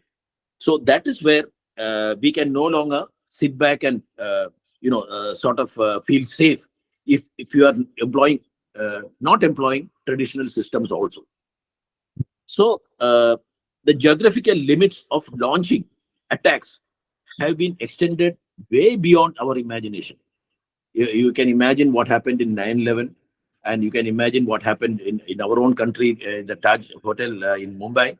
So there is a way in which the intruders are constantly staying ahead of the curve. They are all the time thinking of how to exploit the vulnerabilities in our system. So there is a lot of research and studies going on in their area to infringe on our security system. So that is all the more reason why we cannot stay behind the curve either. We also need to be well ahead of this. And Praghna Centre for Research, which promotes this research among students, I am sure will come out with various options for the country. Because I have seen that in Chennai, for example, the IIT Madras, they already are very actively involved in Atmanirbhar, Make in India programs, and there's a Lieutenant General who is Lieutenant General Shankar, who is associated with IIT on a regular basis as a visiting professor. So they are under the right hand. Right? That means a lot of thought processes going on to how to keep our security system abreast with the best in the world, and so that we are not adversely affected. I am sure there are many other universities like Allahabad University. I mean, a number of universities, Ramaya University, for example, what Professor was already Sri Heblikar was telling us. So all these places, they need a lot of collaboration. He also mentioned about this collaboration with RTRAC. So RTRAC and people like Srinivasan and many others who are veterans who have had hands-on experience with security, they could well deliver the punch to these curriculums which are being run by, now it is being run in part and pieces, bits and pieces by various establishments, various people. So this needs to be brought under some kind of a regulation, that umbrella, so that the experts on the field, the experts must be identified, and the experts are able to go and deliver the best so that the students benefit from this and they can do better research and come out with better cutting-edge solutions. Today, large number of solutions, including for basically the use of boots and weapons, are coming from IIT Madras. They are, and it's all funded by the government. So there is no shortage of funds for this kind of research. So I'm sure that in the time to come, this will happen. During my tenure as Provost Marshal in Air Headquarters, I had the privilege, of course, of having Dr. Srinivasan, then a wing commander, working very closely with me, and also Group Captain Bhatnagar working with me. And we had a team of 4 or 5 officers. And he will agree with me when I say that we should have regular brainstorming sessions. And the sessions used to be a proper audit of the existing system and where we can move ahead. And sometimes the suggestions which come don't look very good, but they are well thought of. So we need to test it out. Now, testing, finding whether proving it on the ground, and then making a policy around it and accepting it, and then making it a system. This is time consuming. So a long time is taken from the very time Dr. Srinivasan thinks of something in his mind, comes to the office, puts it on paper, and gets going. So all these are very important factors which need to be taken into consideration. And sorry, we need to be constantly evolving. During my tenure again as Provost Marshal in Air Headquarters, one such thought which came was, we were all the Army, Navy, Air Force, everybody was having their own commandos, Marcos in the Navy, and we started with Garuds. And the Garuds were initially intended for protection of air bases, and also if in case an aircraft went abroad, they could probably travel along and secure the aircraft from in an area where you are airlifting people under very difficult conditions.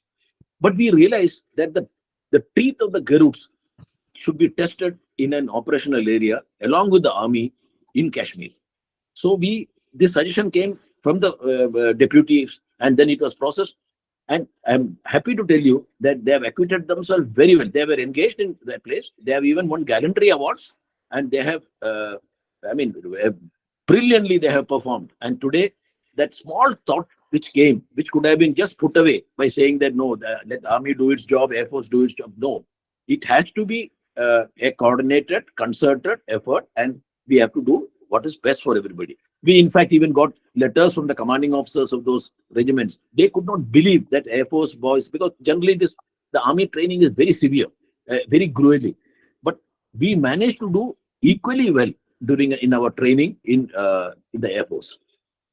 So this is another thing which I wanted to say, and I will keep myself very short in this talk, because I only feel very strongly I support both the speakers who have spoken ahead of me, that research and training is absolutely non-negotiable, is important, and Praghna will probably take the lead and keep this subject live, help its students find military subjects interesting, and come out to defense studies.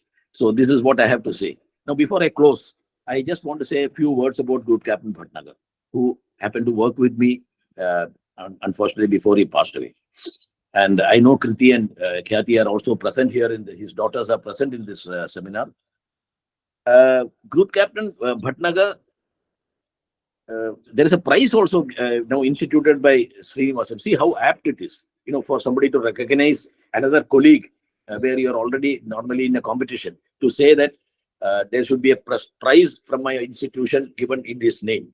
So, and this makes me very proud. And I'm sure that Srinivasan and his course-mates, batchmates, who are also some number of them who may be on this event, I'm sure they will be very happy. Bhatnagar was a person who was never shy of making a point. He was very honest. His integrity level was very high. He would come and approach the subject, tell the point, whether you like it or not. He would come with the point, and he will back it with logic, rational, and tell you that this is why this is important. And he was dealing with not a very light subject. He was dealing with physical security of Air Force bases. And we are spread all over the country. It is not in just one place in Delhi or one place in Amritsar. It's all over, right from Kanyakumari to Bhuj to eastern area to Kashmir. So it is very difficult to evolve a common policy for everything, but he managed. Like Srinivasan in his inaugural speech, he also mentioned that some of the policies which he suggested have come to stay, and they have been well tested, and they have been recognized by the Air Force.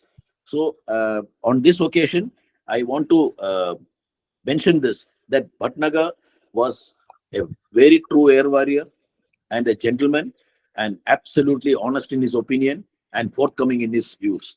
And these are qualities which help the organization grow. Thank you very much. That's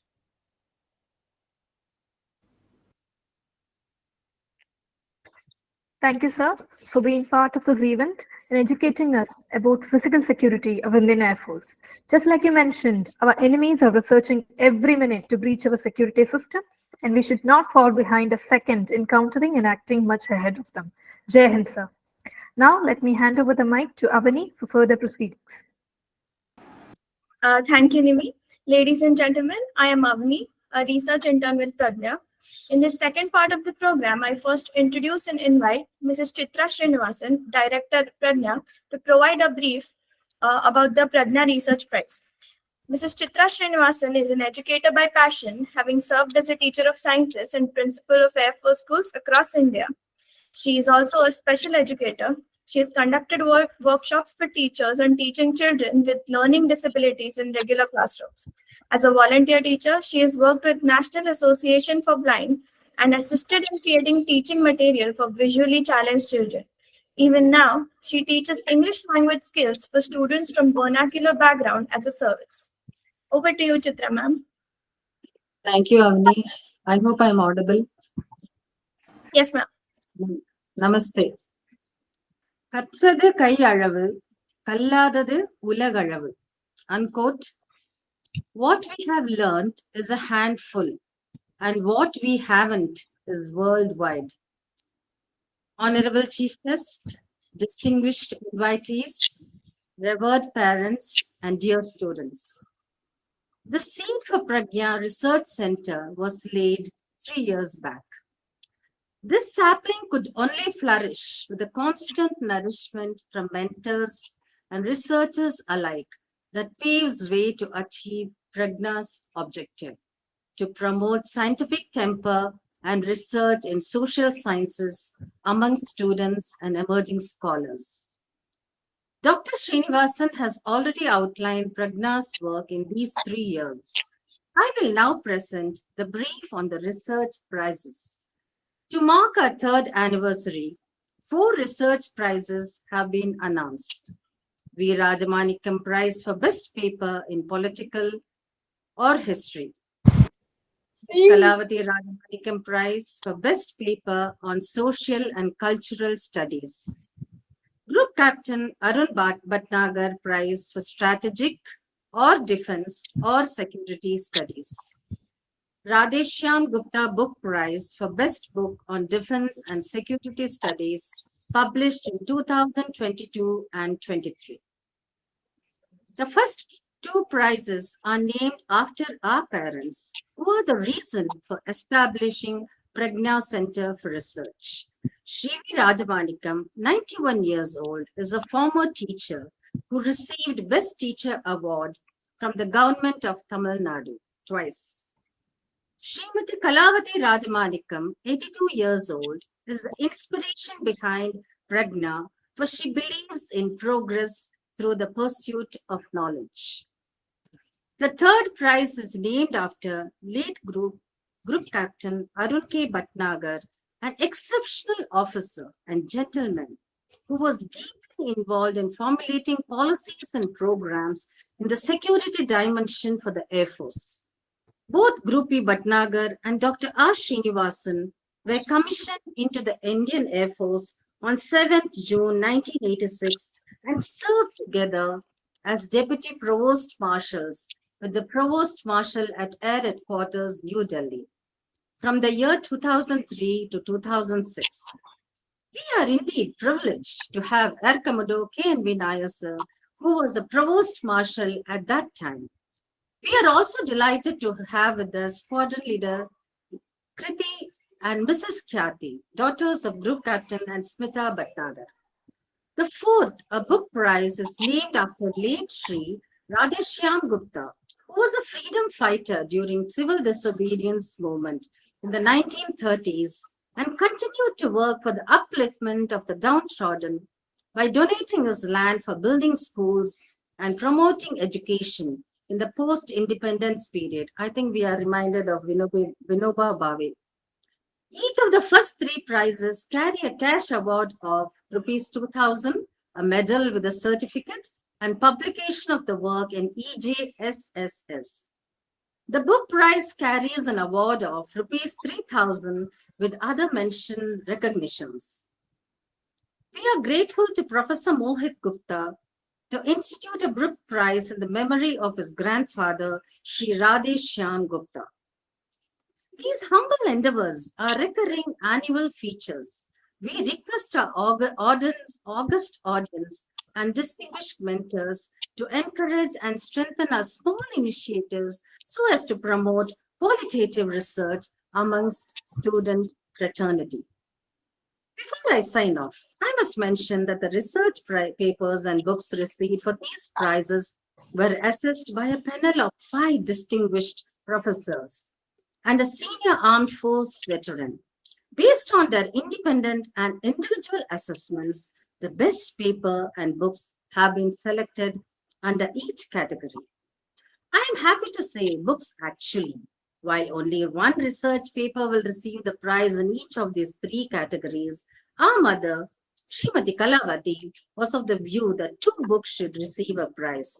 In keeping with her desire, Praghna will provide Rs 2,000 and a medal for the second best book, based on the jury's assessments.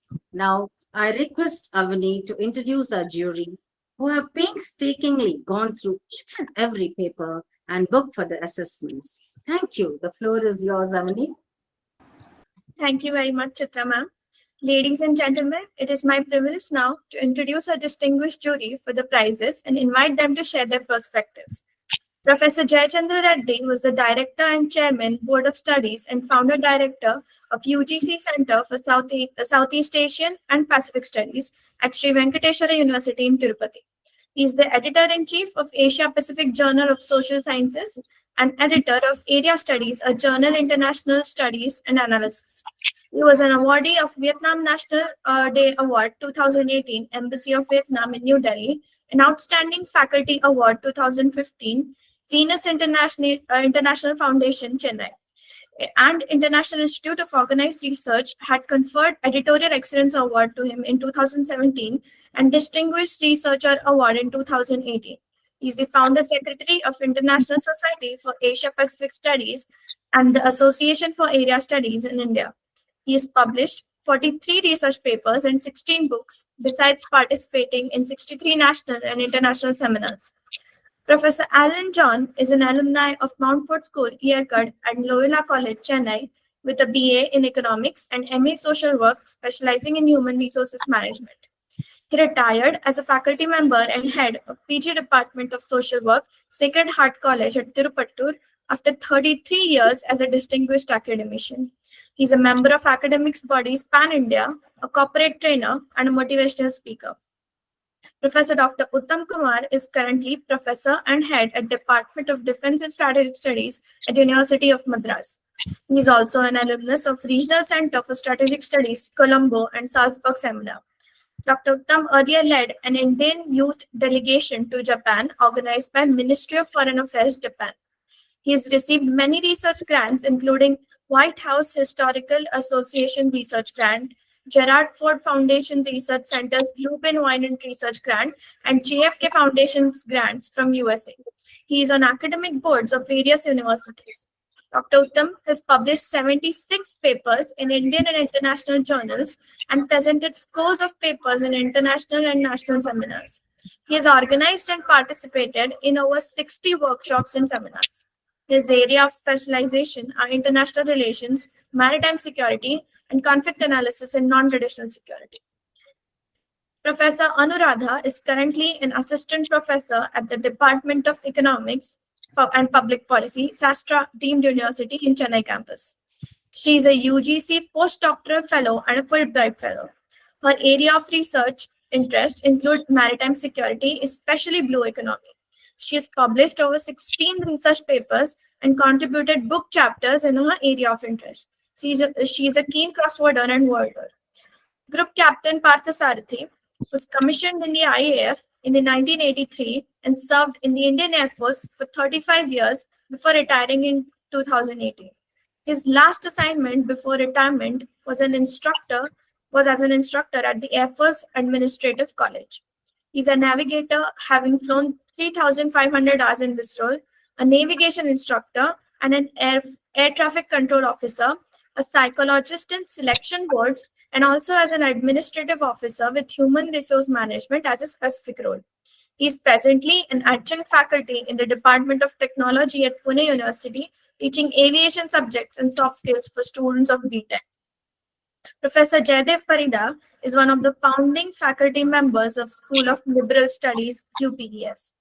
He has participated in Track 1.5 dialogues and presented ideas at international conferences on the issues of technology, security, and norms making.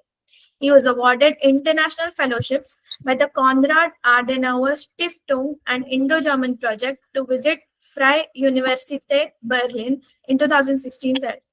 He was a recipient of Indian Council of Social Science Research Doctoral Fellowship 2015-17 for his research work. It was my honor to introduce to the jury. Coming to the most critical aspect of the program, which is the assessment of the papers, I now request Dr. Anuradha to give her insights on the papers. Thank you, Avni. I am Anuradha. I would be reviewing just 3 papers. At first, I would like to congratulate all the presenters who have contributed the articles. They were all very good, excellent choice of topics ranging from defense production to social issues, including women's empowerment and also the Northeast problem. So it was quite an eye-opener. I thank EJSS and Group Captain Srinivasan for giving me the opportunity to go through these papers. Now the first paper was by Islam Sufial Diarov. This is on India-Kazakhstan relations. So it's a very interesting paper because usually the topic of discussion is always Russia and other European big powers. But this particular paper on India-Kazakhstan looks at Central Asia relations with India. So it's a very, very significant, very important area that needs to be looked at or researched upon. His situating the entire India-Kazakhstan relations through the history of India as an independent nation and Kazakhstan as a post-Soviet Union disintegration nation is also very, very interesting. So he has tried to contextualize how India-Kazakhstan relation has evolved. He has also pointed out very significantly 3 areas that need India's focus, namely energy security, geostrategy, and of course, future relations. So that is why this particular paper has been extremely interesting. The next paper by Anvesha Hazarika regarding cross-cultural diplomacy between India and Indonesia, analyzing India's role in Southeast Asia through soft power politics. This is also very interesting because as the 2 largest Hindu and Muslim nations in the Asian region, cross-cultural exchanges between India and Indonesia are very important, have been there for a long time, and needs increased attention and focus. As the previous speakers were already mentioning regarding non-traditional aspects of security. So even in diplomacy, soft power is a very, very significant area that needs to be looked at. So culture as a vehicle of this soft power would be indeed very significant. So they also try to offer a theoretical framework of complex interdependence and also the historical movement of people from India to Indonesia. And they have made a comment regarding how important this soft power would be for India to further her footprint in the Southeast Asian region. So congratulations to Anvesha Hazarika also for a well thought out paper.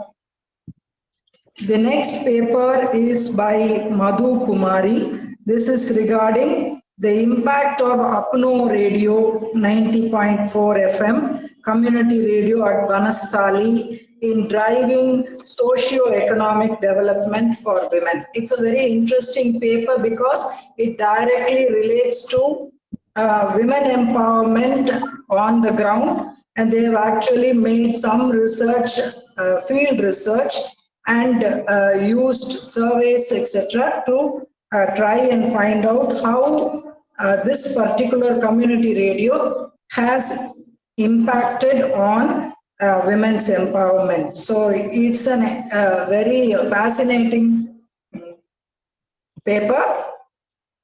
They have offered a bird's eye view of community radio as a concept, and also how Apno Radio, established by the Banasthali Vidyapeeth, has helped the 40-odd community villages around in improving women's status there.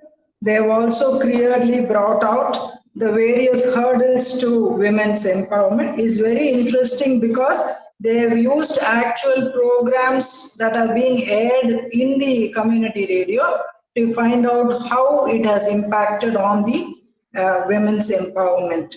So I would like to congratulate each of the article contributors for their work. Thank you so much. Yeah, thank you, Dr. Anuradha. Before Avni continues with the rest of the program, I have a small request. We are aware that Admiral Muralidharan is already committed somewhere else for another meeting, and Dr. Anuradha has already covered the political science papers that we have received. So I will take the liberty of requesting Admiral Muralidharan to please announce the best prize in political science category. The socio-cultural studies prize, which he is also required to announce, can also be announced because the juries are going to give their insights into those papers. Thank you very much, Admiral Muralidharan sir. Thank you, Srini. My apologies to that I had to leave a little early because I had committed. I thought that this will get over by 1800 or so. So I was planning to attend the function. Firstly, at the outset, I congratulate all the young scholars who have, put in a lot of effort to prepare such very insightful papers on subjects which are not very common in some cases. So a lot of research has gone into it. Let me congratulate each and every one of them, because the efforts that you put in, and mind you, whenever there is a prize ceremony, ultimately it's, the person, one or two get the prizes, but it does not mean that the others' papers, or there's a very narrow gap today between the winner and runner-up. So let me start with the Rajamanickam Prize in Political Science and History. we received 2 papers, and I have great pleasure to announce that the research paper by Islam Supiladirov, titling Charting New Old Paths, Unrevealing India-Kazakhstan Ties in Eurasian Geopolitics, is assessed as the best paper in this category. The author is a PhD scholar from Gumilyov Eurasian National University at Astana, Kazakhstan. I'm very happy also to note that Praghna Centre's efforts are now becoming international, attracting international scholars, which is indeed a very great thing. May I request you all to give him a big hand.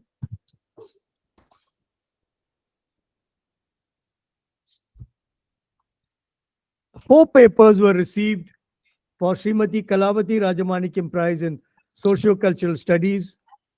I'm very happy to announce that the research paper by Mridu Madhvida Sharma, titled Can Hinduism Take a Joke? Humor, Blasphemy, and the Future of Artistic Expression in Modern India. Now, this is a very, very relevant topic today, as most would have seen the arguments that goes on in social media, and of course, even professional articles that keep raising. So this paper by her has been judged as the best paper. The author is a young second-year student at the Lady Sri Ram College, or LSR as people of my generation used to call it, at the University of Delhi. I can see the smile in Mr. Heblikar's face when I quoted LSR. My congratulations to each of the 6 contributing authors who applied very rigorous research methods on topics that are indeed original and substantially contribute to our knowledge on these aspects. Please give a big hand to her. Thank you so much, sir. Thank you so much. At this point, I would like to talk about my motivation for participating on this research competition. More than winning the best paper or winning the cash prize, I mean, yeah, they were great incentives as well. But being extremely honest, the real motivation was writing a paper which will be judged and evaluated and read by such esteemed and eminent panel of jury.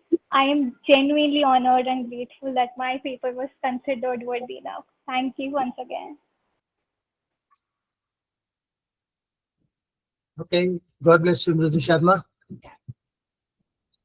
Thank you, sir. Thank you so much. Nimi, you can proceed. Sorry, Avani, please proceed. Yeah. I request Professor Allan John to share his insights with us. Thank you all. My apologies for having to leave. Thank you, sir. Thank you, sir. Thank you. Thank you very much. Thank you, sir. And it's good to see Stephen outside a Rotary meeting. We are fellow Rotarians from the Rotary Club of Cochin. Thank you very much, sir. Thank you for your graceful Sir. presence. Good day, sir. Thank you, Avani. Audible? Yes, sir. Thank you so much, Srinivasan, for having me here, and congratulations on your 3rd anniversary. I think all this, thanks to all the distinguished panel that is here on the screen, sharing screen time. I'm deeply honored to be here because it's a proud moment for me, because I can see the dedication and hard work of Dr. Srinivasan, from a student in a classroom in a rural college, and now retired from the Air Force and heading this research work. You've come a long way, Srinivasan. Keep going. Thank you so much for having me here, and having me here on the jury to evaluate research papers. It's a double honor, because research is one area where I am keenly involved, because the cause-effect relationships and its impact that it has on society is of great nearest to my heart. And thanks to these 3 scholars, or I think the scholars are many, because some are 2 are joint papers, I was really impressed, because when you go back to the old classroom theory of research has to go through 5 parameters. One is it should be topical. The topic itself should be of interest to the viewers or the readers. The second is its readability. It shouldn't be too high-flown. The language should be simple. It should be understandable. The third is the relevance. What is the relevance of this paper today? The fourth is the validity. How valid is the findings? And we have qualitative research and quantitative research to support us. And there are other tools also which are available. And the fifth one is the predictability, the topics that we have studied and which we have researched, how predictable it is for the future. Can it be assessed? It was my pleasure because the three papers that were given to me, the first thing that struck me was the titles itself. Can you imagine somebody writing a paper or researching a paper on the first one is a paper that was presented by Shilpa and Nidhi. And I was really amazed, to use the term which is going around, it was a wow situation. How could somebody research something like this? And the title was, what do real life men think of men on screen? An empirical investigation of Hindi TV soaps. Now that was something wonderful because I think for us, across the world, we are very much influenced by the media very often, and especially coming down very specific to India, we practically shape our lives, our lifestyle, our mode of functioning. Everything is shaped by what we see on screen. And here we have a paper which has presenting what real life men mean, that is you and me. How do we feel about the men that are depicted on screen? It was a beautiful written paper, well researched, lot of references. The only thing that not disappointed me, but where I felt there was a little gap in the research was it was confined basically to the Hindi TV soaps, which means that it is partial. The study was partial because we have not covered the rest of the language media. And I, for one, even without the research, I can tell you that one who has his ears down on the grassroots and understanding, I can honestly say that the findings that came from Shilpi and Nidhi substantiate this study in a big way, that to a very large extent, real life men at least try, I use the word try, to shape the image that is portrayed on the screen, because again, maybe for Shilpi and Nidhi, a future could be how, or the title should be, how do real life women perceive the men on screen? Because I think that would create, because now the aura is collected that the human, or rather the man, is a superhuman being. And I think most women in real life expect that from the man they marry. But anyway, it was a well-researched paper, well done, and there's a lot of scope for further research. The second paper that we had is another one that really the title itself struck me. Can Hinduism take a joke? Humor, blasphemy, and the future of artistic expression in modern India. I personally believe that Hinduism is a very tolerant religion. And even before a study like this, a lot of humor, blasphemy, and artistic expression has, without license, has been carrying on in this country. And with a daughter who was in graphic design and reading the WhatsApp messages that come online every time, already we see that a number of inroads have been made by artificial intelligence in even the creation of new images of the innumerable gods and goddesses that we have in Hinduism. And I think for the coming generation, young people coming up, they may even forget what the real image is like when they see these artificial images, which are quite attractive, very colorful, and far from reality. Now, the study also has been very well done. And I think since the prize has already been announced by the chief guest, congratulations to Madhuvita for a job well done. I would only like that as a further research, he can go into how artificial intelligence is going to shape the future of the media and also how Hinduism can continue with this level of tolerance that they have. And the third paper, again, something which was a topic which came to me out of the blue. This is a research paper written by Tanya Sood, the impact of educational attainment on women's passport mobility in India. And I was surprised by the graphic which shows that the highest, you're looking at the statistical part of it, the highest number of women passport holders in the country are from two states, one Kerala, number one, and the other one was Bihar. And of course, they were in single digit from other states also. And I thought this was a very unique study and a very unique topic that was taken up to assess how the attainment of educational qualification leads to somebody getting a passport. The research papers, the three papers that I looked at in real detail, were really eye-openers. And my suggestion to Srini and the team is that all the papers, especially these three, should find publication in the general media also, so that you have more readers looking into these valuable information and also furthering research. Thank you for having me here, and thank you for this opportunity. Thank you so much, Srinivasan. Thank you. Thank you very much, sir. I now request Group Captain Parthasarathi, sir, to share his perspective. Good evening to the distinguished guests, my fellow jurors, and all the guests on this panel today. It was indeed a great pleasure for me to have been invited for being a juror on this particular mission. As such, Group Captain Srinivasan pulled me in as a mentor for his program, and I was so happy to be part of this program to give insights into new trainees and get about a new kind of enthusiasm in them in furthering their research programs.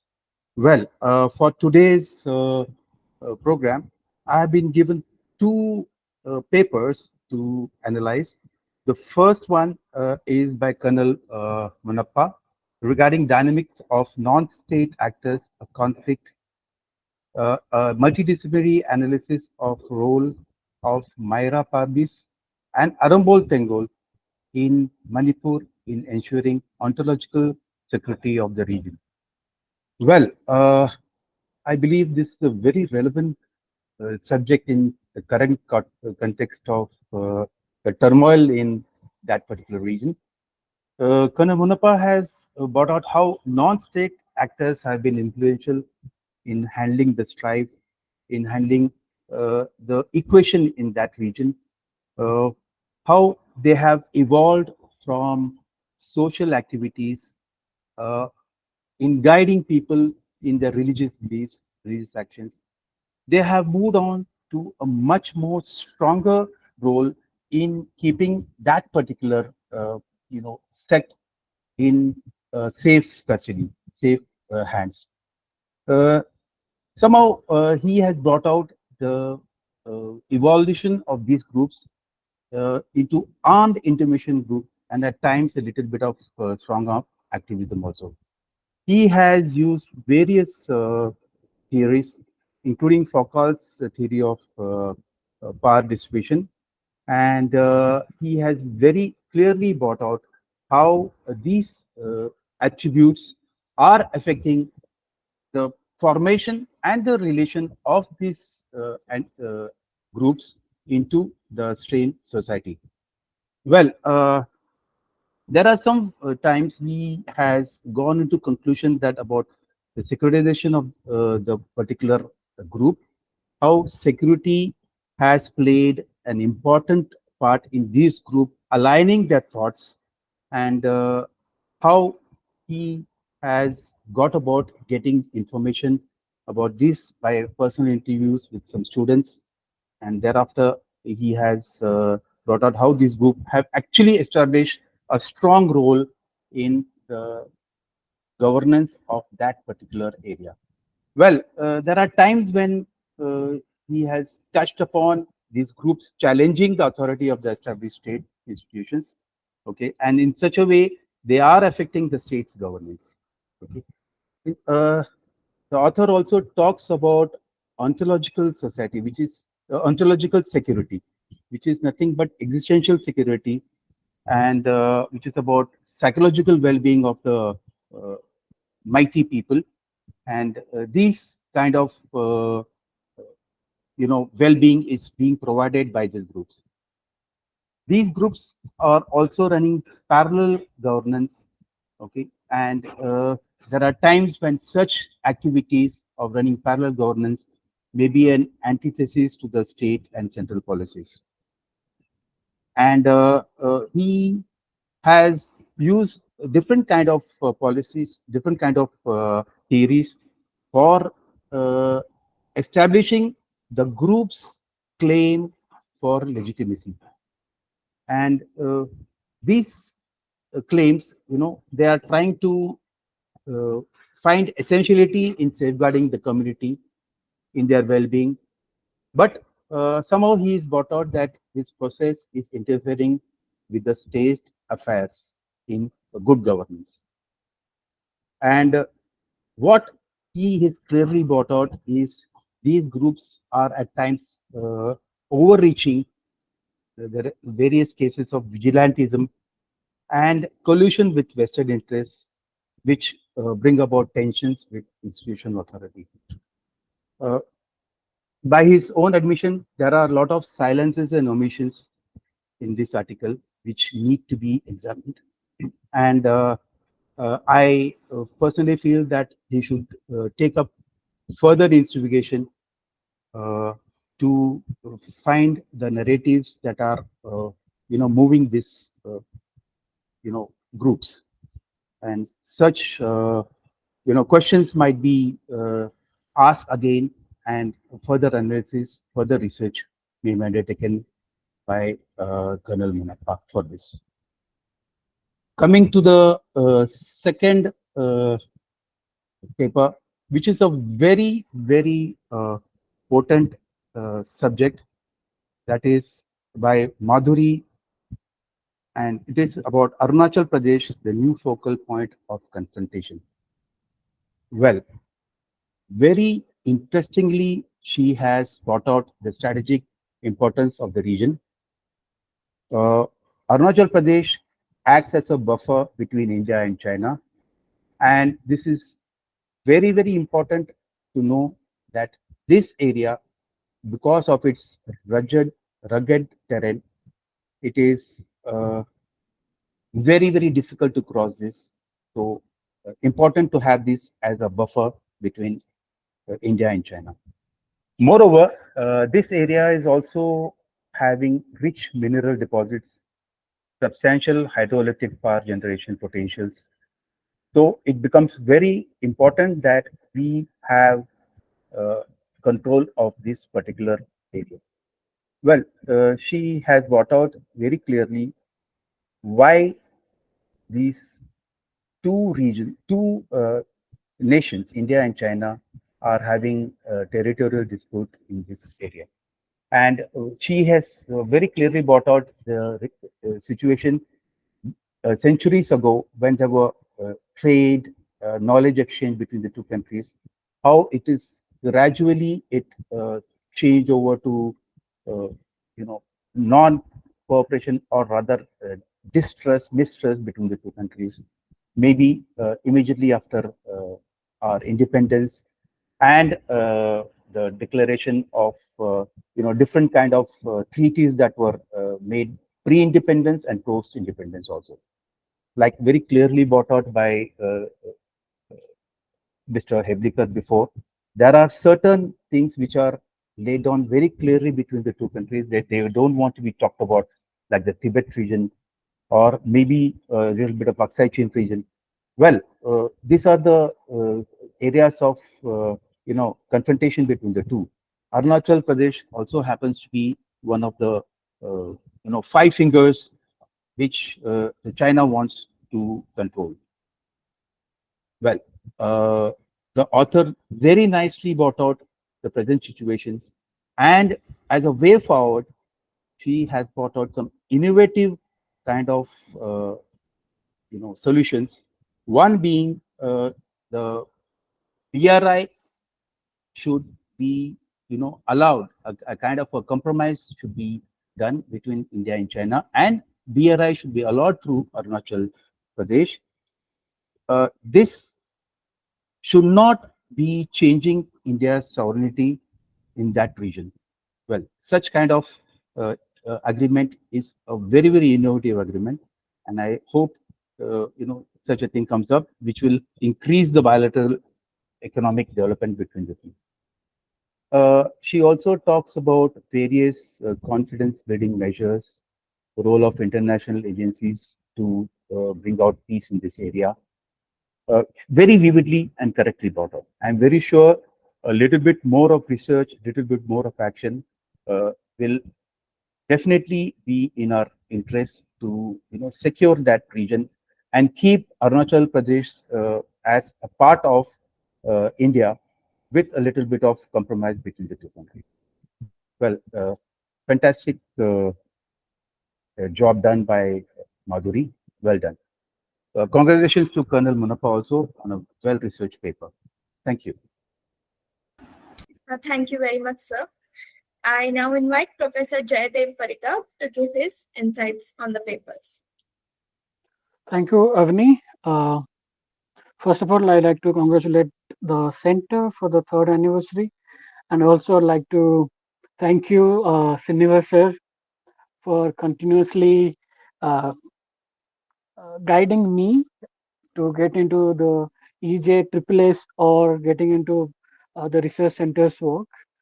So I think this is my first experience as a young researcher to part of such things, because if you look at the dignitaries that was here, they are like exceptional in their services, exceptional in their field. I'm just say like one can say that I'm just like the samplings, the word that being used by Chitra ma'am. I'm just the samplings in front of the big jungle, I would say, that I am looking at. But apart from that, I would like to thank all the contributors. We have gone through all the papers thoroughly. But there are 3 things that actually kept me hanging in and while evaluating all the papers.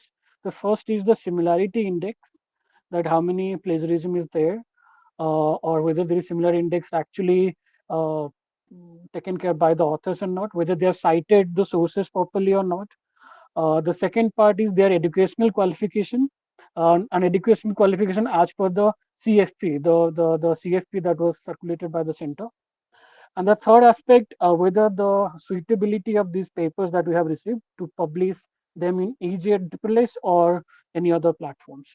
So these are my introductory remarks. I have, I think, 3 papers in my basket. One is by Lipun Kumar, which is from dependency to autonomy, revamping the defense acquisition.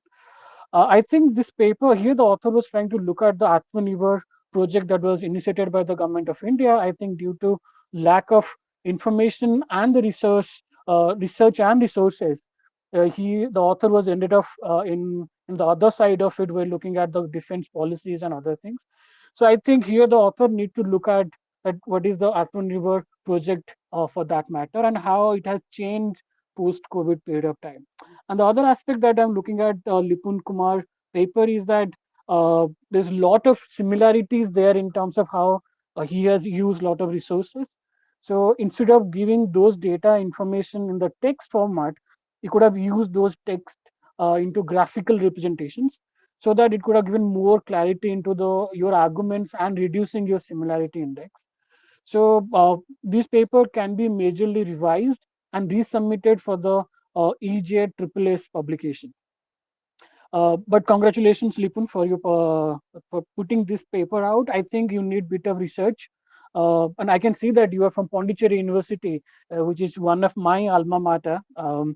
And I also have my empathetic feelings toward Pondicherry University, but I think you need to work hard in your paper. And coming back to Major General Ranjit Singh, sir, with all respect, I think I would love to read this as a book, rather than a research paper, because the kind of experience that we bring into the table and the kind of experience that put in this particular paper. But if you look at the paper, there are a lot of like similar things that what I say that the similarity index is one of the biggest factor, and also the educational qualification, because I think there is a second author who is having a doctorate from one of the university. So that is somewhere I actually give less mark to this particular paper. And coming back to the when I say that I would prefer to see this as a book, not as a research paper, because this paper has all the potential for the younger generation who has no idea what happened in 1962 and how things have changed in 65, and all the skirmish that was happening over the period of time between India and China. Even if there is a lot of effort have been made from diplomatic and track 1.5 and track 2.0 channels, but why we're still not able to find any kind of solution around it. So this kind of research will help the younger generation to understand that how we should look after India-China conflict for that matter. So, and also if EJS is coming with something like where we can actually take the experience of the renowned service holders, and I can put them into as a distinguished lecture or distinguished publication, I think that will give a better option for us. And also I also recommended for major revision, so that we can control the emotions, because there are some of the because I have the privilege to work with one of the army personnel during my association with Observer Research Foundation back in my PhD days. He used to use those militaristic words, MSLS, I think, which means missiles, right? But and also we need to remove those redundancy when you're looking at the research papers. Thank you, sir, for the contribution. I think it is a really good paper for me to understand the different conflicts and how both the countries are involved in it. And coming with the third paper, Marshal Ento, I think I am pronouncing your name correctly. The paper title is The Significance of Aerospace Power for India Defense Evaluation and Challenges. I think here the one factor that was missing, that the intellectual graphs of this particular paper. I think one of the distinguished speaker talked about A.T. Mahan's work on maritime domain. I think there's a lot of research has been done that how air power has emerged as one of the biggest domain, and I think it is one of the domain that disrupted entire warfare over a period of time. So, and that is something need to grasp in this particular paper. The biggest positive factor for this paper was it has very less similarity index. I think it is less than 10%, if I remember correctly. 6 to 7% was the similarity index, so which is one of the plus factor for this paper. And also we need more theoretical as well as a practical, because what kind of policies that government of India is having right now regarding aerospace power. And also I was looking for more into the research that has been done by a Center for Air Power Studies, which is one of the key think tank based in New Delhi, who's actually working on air power. And I think it was co-funded by both Ministry of Defense and the Air Force. I think their research also somehow related to the kind of argument that was made here.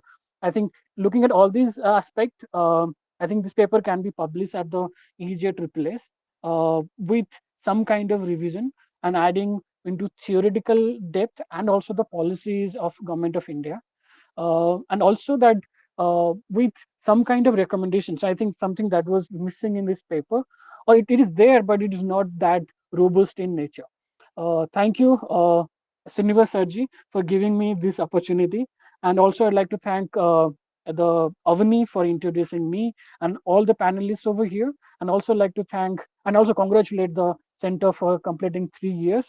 And I can say, sir, I'm looking forward to be part of EJSSS and center maybe the time, maybe in the future. Thank you. Thank you very much, sir.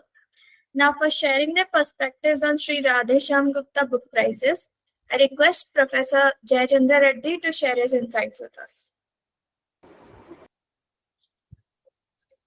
Good evening to all the audience and participants, officers and founders of Praghna, Dr. Srinivasan and Dr. Chitra Srinivasan. My heartiest congratulations for successful completion of 3 potential years. That is most important. So, Dr. Srinivasan gave me an assignment to assess.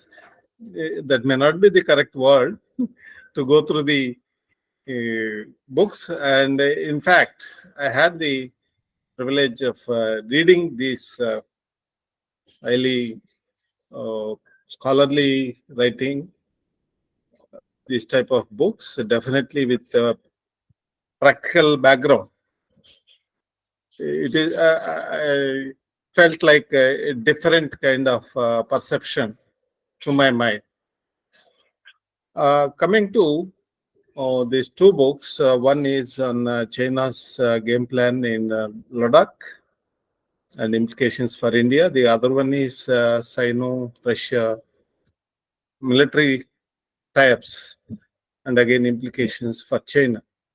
These 2 books are authored by Commodore SL Deshmukh ji. My heartiest congratulations for him. And you are becoming definitely a role model to the younger generation, that there is no retirement for brain.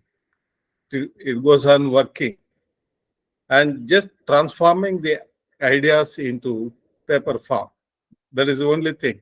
The production, many people may have better ideas than the people who are writing books, including me.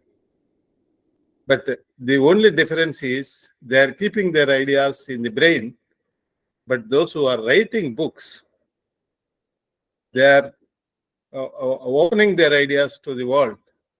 And they are providing many challenges or many inputs for furtherance of research of specific areas of their own specialization. At this juncture, I would like to once again congratulate Commodore SL Deshmukh ji for contributing beautiful books. Regarding these 2 books, the significance of the themes of these 2 books are amazing, quite amazing, and very immense, popular as well as strategic significance. One is Ladakh.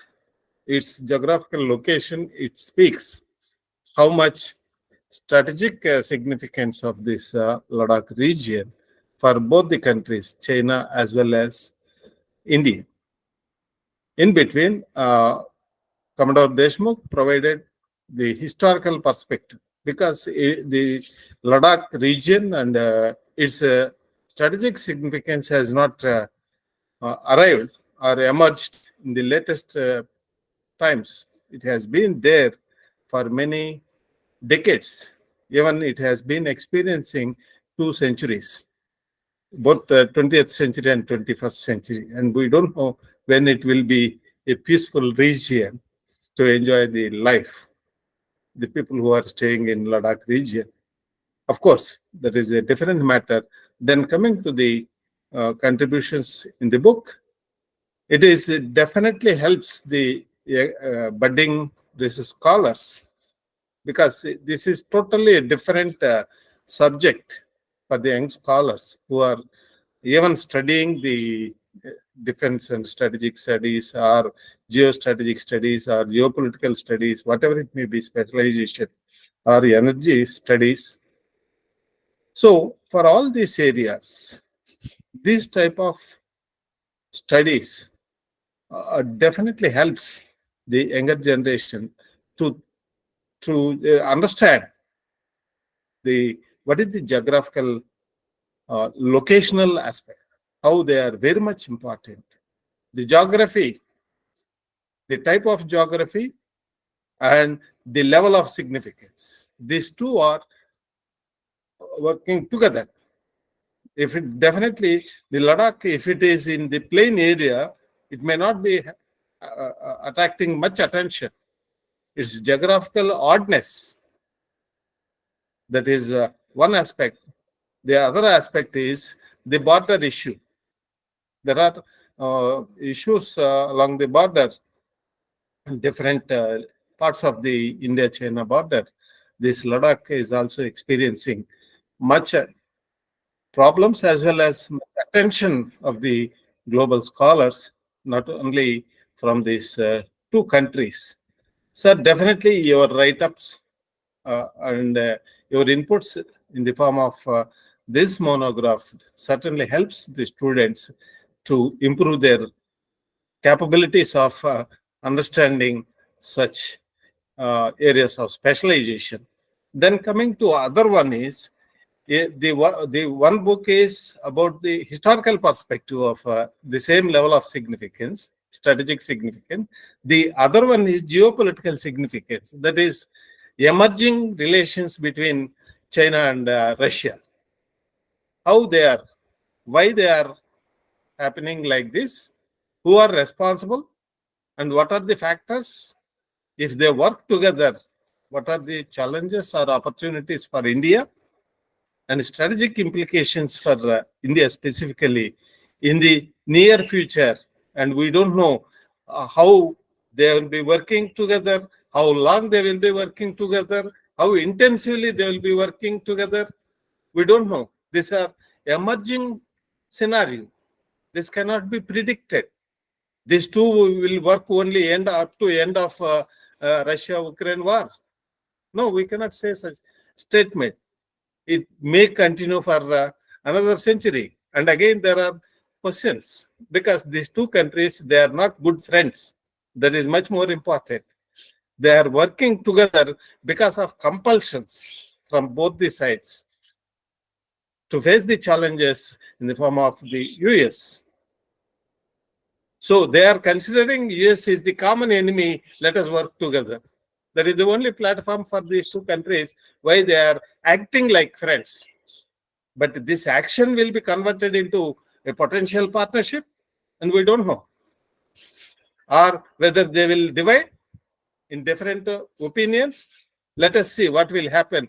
Because of this thematic significance and emerging relations between these two, and the relations these two countries not only affects either bad or good, not only for India, but also for the entire world. Yes, how they take a decision, their stand in different at different times and different situations. It matters much. So therefore, I take this opportunity to congratulate once again Commodore SL Deshmukh ji for your valuable contributions, and it is an encouragement. Not only you are giving the gift, or your books are giving in the form of a prize, you are motivating them, and they may be around 20 years. Even your grandchildren may be bigger than these scholars who are receiving the prizes. So definitely it is a big motivation for the young scholars. So I thank you, sir. Thank you, Dr. Srinivasan ji. Thank you. Thank you so much for your kind words, sir. Honor and pleasure being. No, it is not praise of words, sir. Thank you. I didn't say a single word exaggeration. Thank you so much, sir. Yeah, Thank please. you to all the jury. Sorry, I'm so sorry. I also request Professor Utham to share his perspective on the books received for SRI.RADHE Gupta book prizes. You want me to comment on that, Avani? Can you? Am I audible? Yes, sir, you're audible. Can I go ahead with the comments? Yes, of course, sir. Yeah. Thank you so much. Good evening, one and all. It's indeed a great honor and pleasure for me to have been participating in this third anniversary of Praghna Research Centre. Thanks to Group Captain Srinivasan and Madam Chitra Srinivasan for having given me this opportunity. Good evening to all the distinguished guests and research scholars and other interns of Praghna. Let me at the outset congratulate Group Captain Srinivasan and Madam Chitra Srinivasan and other members of the Praghna for their excellent initiative, and untiring efforts to promote studies and research on various aspects of, security, strategy, economy, life, polity and all that. I'm really grateful to them for giving me an opportunity. And I And I shall admit that, I've been given an opportunity to read books free of cost. And I really enjoyed, much, and I learned a lot from that. And I had the privilege of reading almost all the books that Group Captain Srinivasan had sent me. But I'm going to be commenting on 2 books today. The parameters that were set by Group Captain Srinivasan was very, very high. He had given, the list of parameters, 7 or 8, from author profile to the publisher profile, to the originality, to the content, to the citations, to whatnot and whatnot. He did not leave anything, in fact. So he had brought in a very meticulously and systematically, organized way of assessing a book. I really appreciate Praghna and Group Captain Srinivasan for that. Well, I'm going to be commenting on this book, 2 books related to each other, but then distinct from each other in some ways. One is on deep sea rigs, sitting ducks for terror strikes. The other one is oil terrorism et al. The author of these 2 books are none other than Dr. Kishore Vaangal, who is present with us. But let me tell you, I'm not going to be reading out his bio or whatever, but it's important for us to know who's written these books. Earlier, the scholars read out or they commented on the research articles. Here, myself and Professor Jayachandra Reddy, we are commenting about the books which are written by very, very eminent 2 distinguished scholars here. And Dr. Kishore Vaangal has an MBA from Houston University, United States of America. He has got 2 PhDs. One on global corporate strategy, the other one on international law. And then he has also completed his Doctor of Literature, which is supposed to be the highest degree in defense economics. So having said that, let me very quickly move on to his first book that I'm going to be talking about very quickly. Deep Sea Rigs, Sitting Ducks for the Terror Strikes, by Dr. Kishore Vaangal, published by a reputed publisher, again by How Academics, first published in the year 2023, is a recent one. Let me tell you, the book contains 10 chapters besides exhaustive bibliography. The author has very, very carefully followed all the rigors of academic research. Unlike a book, he's identified, the statement of the situation, to literature review, to that of hypothesis, to methodology, etc. And then he gets on to the subject of oil rigs, the importance of which he elaborates. And in this definitive work, the author makes a very, very convincing argument as to how these oil rigs are very vital for the economy, while at the same time explaining the vulnerability of it. And he aptly calls it sitting ducks for terror strikes. In this comprehensive account, the reader gets the insights and perspectives on different aspects, most importantly, the maritime ecology, the fragility of the marine ecosystem that we are concerned about today. It is being talked about. It is also part of the sustainable, development goals, where we have a high seas treaty which have come about. And he is also, highlights on different uncertainties and, of course, the ambiguities of international legal provisions. So he goes on. It's quite voluminous, the book itself. And let me not comment on each and every aspect of it due to the paucity of time. So it's important that we need to, grasp the gist of it. The suggestions and recommendations by the author are certainly noteworthy. I recommend this book for others also to read, and he has articulated in conclusion his vision for the future that appears really pragmatic. So that is something very important. So this is Deep Sea Rigs, Sitting Ducks for the Terror Strikes on the terrorism genre. On the same line, he's another book that he has written, also 2023, by the same publisher again, on oil terrorism et al. Is something that I would say the book itself says it is a geopolitical, geoeconomic, geostrategic, and jurisprudential study. So So having said that, it provides a definitive perspective on oil terrorism. Oil terrorism, I get to hear this term these days frequently. I very vividly remember some 15, 20 years back, one naval officer did a dissertation on this particular area. Let me tell you again very clearly, now make it very clear to the audience, the subject that we are talking about, or Dr. Kishore Vaangal has dealt with, is not being much talked about in academic circles. We attend, frequently seminars and conferences and other programs, but these are areas which are not usually discussed, in seminars, especially when it comes to maritime security affairs. I think it's very important. So oil terrorism is an area that requires focus. So the author's eloquence here, he provides a very, very perspective on oil terrorism. And of course, he also deals with offshore oil rigs here. Having said that, one other important thing is he brings about his expertise on corporate and economic governance. So he shows his expertise there, and the way in which he lucidly handles a variety of theories needs particular mention. He's talked about different theories on corporate and economic governance. I am of the opinion that this pioneering scholastic work is a must-read for all the students and scholars of international and strategic studies. Having said that, it is also equally important for the corporates, for bureaucrats, for legal professionals, and other practitioners.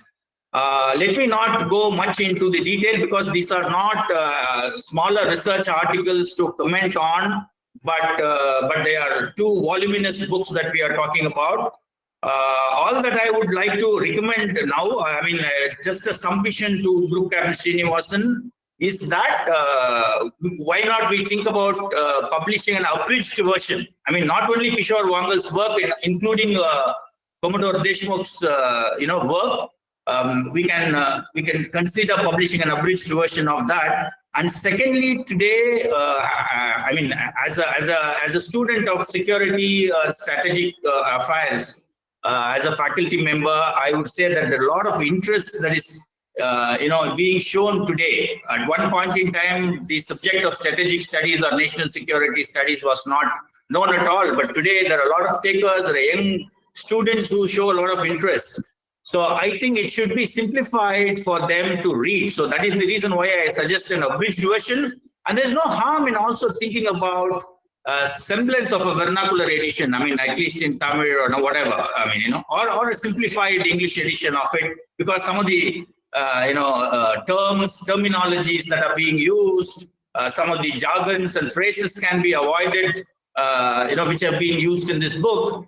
So in case if it is being done, I'm sure there will be a lot of readers for this, and I'm sure there will be people to appreciate and learn much. After all these are meant for wider dissemination, for study and for research and for citations and for further publications, because research, as we understand, is a very continuous process. It's a never-ending, ever-continuing process. Now, having said that, I congratulate Dr. Kishore Vaangal and, of course, Commodore Deshmukh for having brought those two interesting, very books, insightful books, as Professor Jayachandra Reddy gave his comments on. And I thank Group Captain Srinivasan for having given us this wonderful opportunity to share some of our,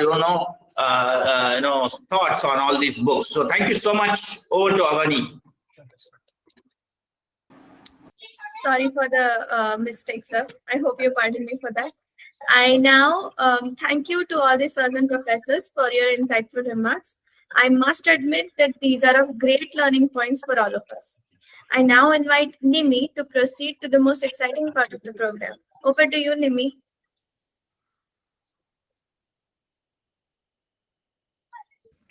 Thank you, Avani. We'll now have our dignitaries to announce the rest of the prizes.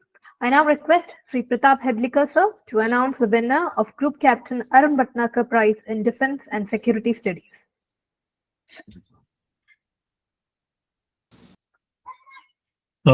Thank you very much for the invitation to announce the winner of Group Captain ARUN BHATNAGAR Prize. Before I get to the subject proper, I would like to keep the suspense going on for a few more minutes. I would like to commend Dr. Srinivasan for having instituted these prizes, and after having listened to the jurors and the subjects that were up for judgment, I think there has been some extraordinary subjects that have been discussed. And in my opinion, what Commodore Deshmukh has written about Ladakh, about China, and others makes it very, very interesting. Just as a matter of admission, people in South India need a far greater introduction to the developments to our west, to the north, and to the northeast, because we are far removed from places of action. And we, I think, in my own view, do not carry the burden, the baggage of partition. Like people in the north, the west, or the northeast don't know much about south. I think there is a need to create a bridge of information between the northern part of India, the western part of India, and the northeast part of India. And I think all these subjects have been very well articulated by various personalities. The second part, which is very, very important in my view, is that we need to bring this to the notice of young officers in the tri-services, the Army, Navy, and Air Force. I think in the first 6 to 7 years of the officer's formative years in service, he needs to understand national security in its own, in many different forms. What is geoeconomics? What is geopolitics? What is geostrategy? Why is it that we continue to be deployed in the west, in the north, the northeast? What are our objectives? What are our interests? I think that is very, very important.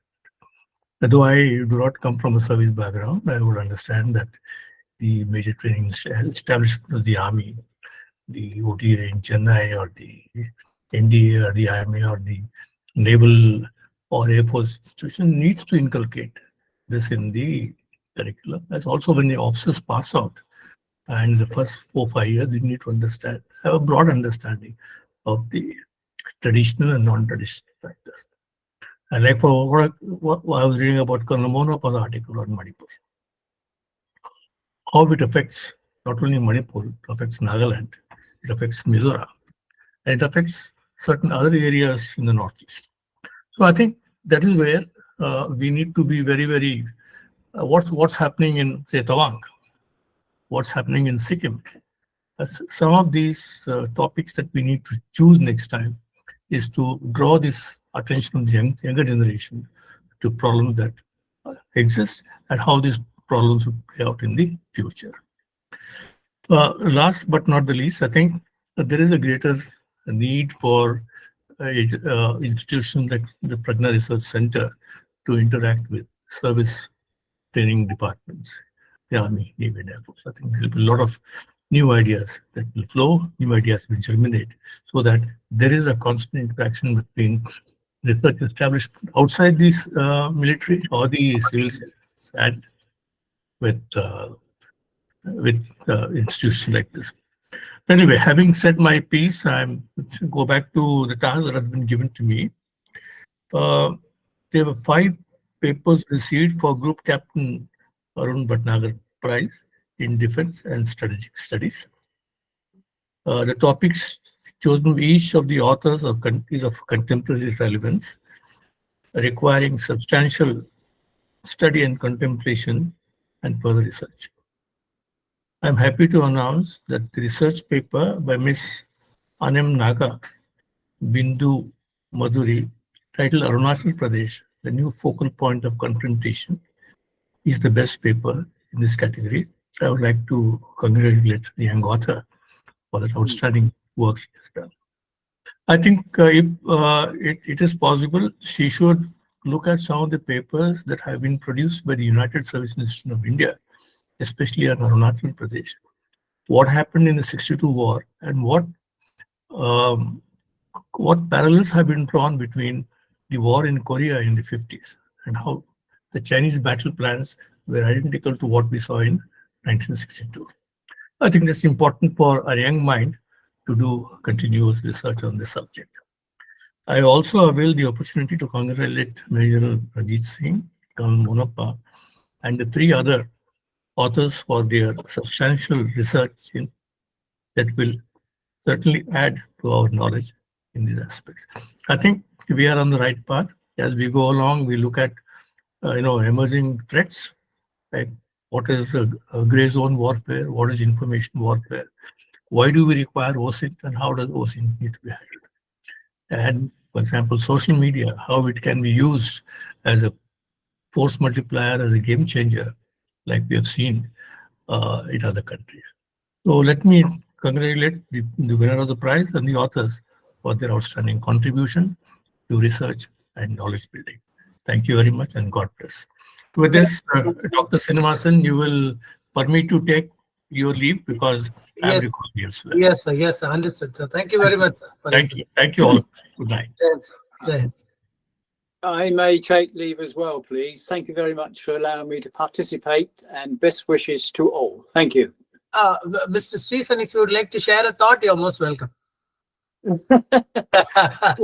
all far too complicated for me, I think, but very interesting aspects on all what you've discussed, and certainly the world is becoming a more unstable place at the moment, and I think we all have to be very careful on how we approach the future.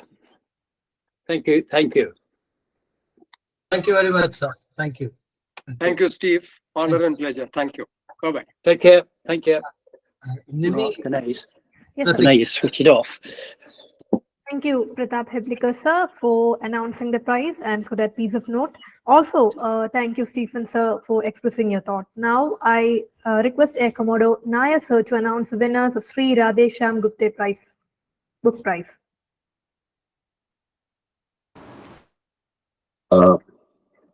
The book titled China's Game Plan in Ladakh, Imperatives for India by Commodore Deshmukh, Nausana Medal, wins the SRI.RADHE Gupta Prize of Rs 3,000 under the category of Defense and Security Studies category.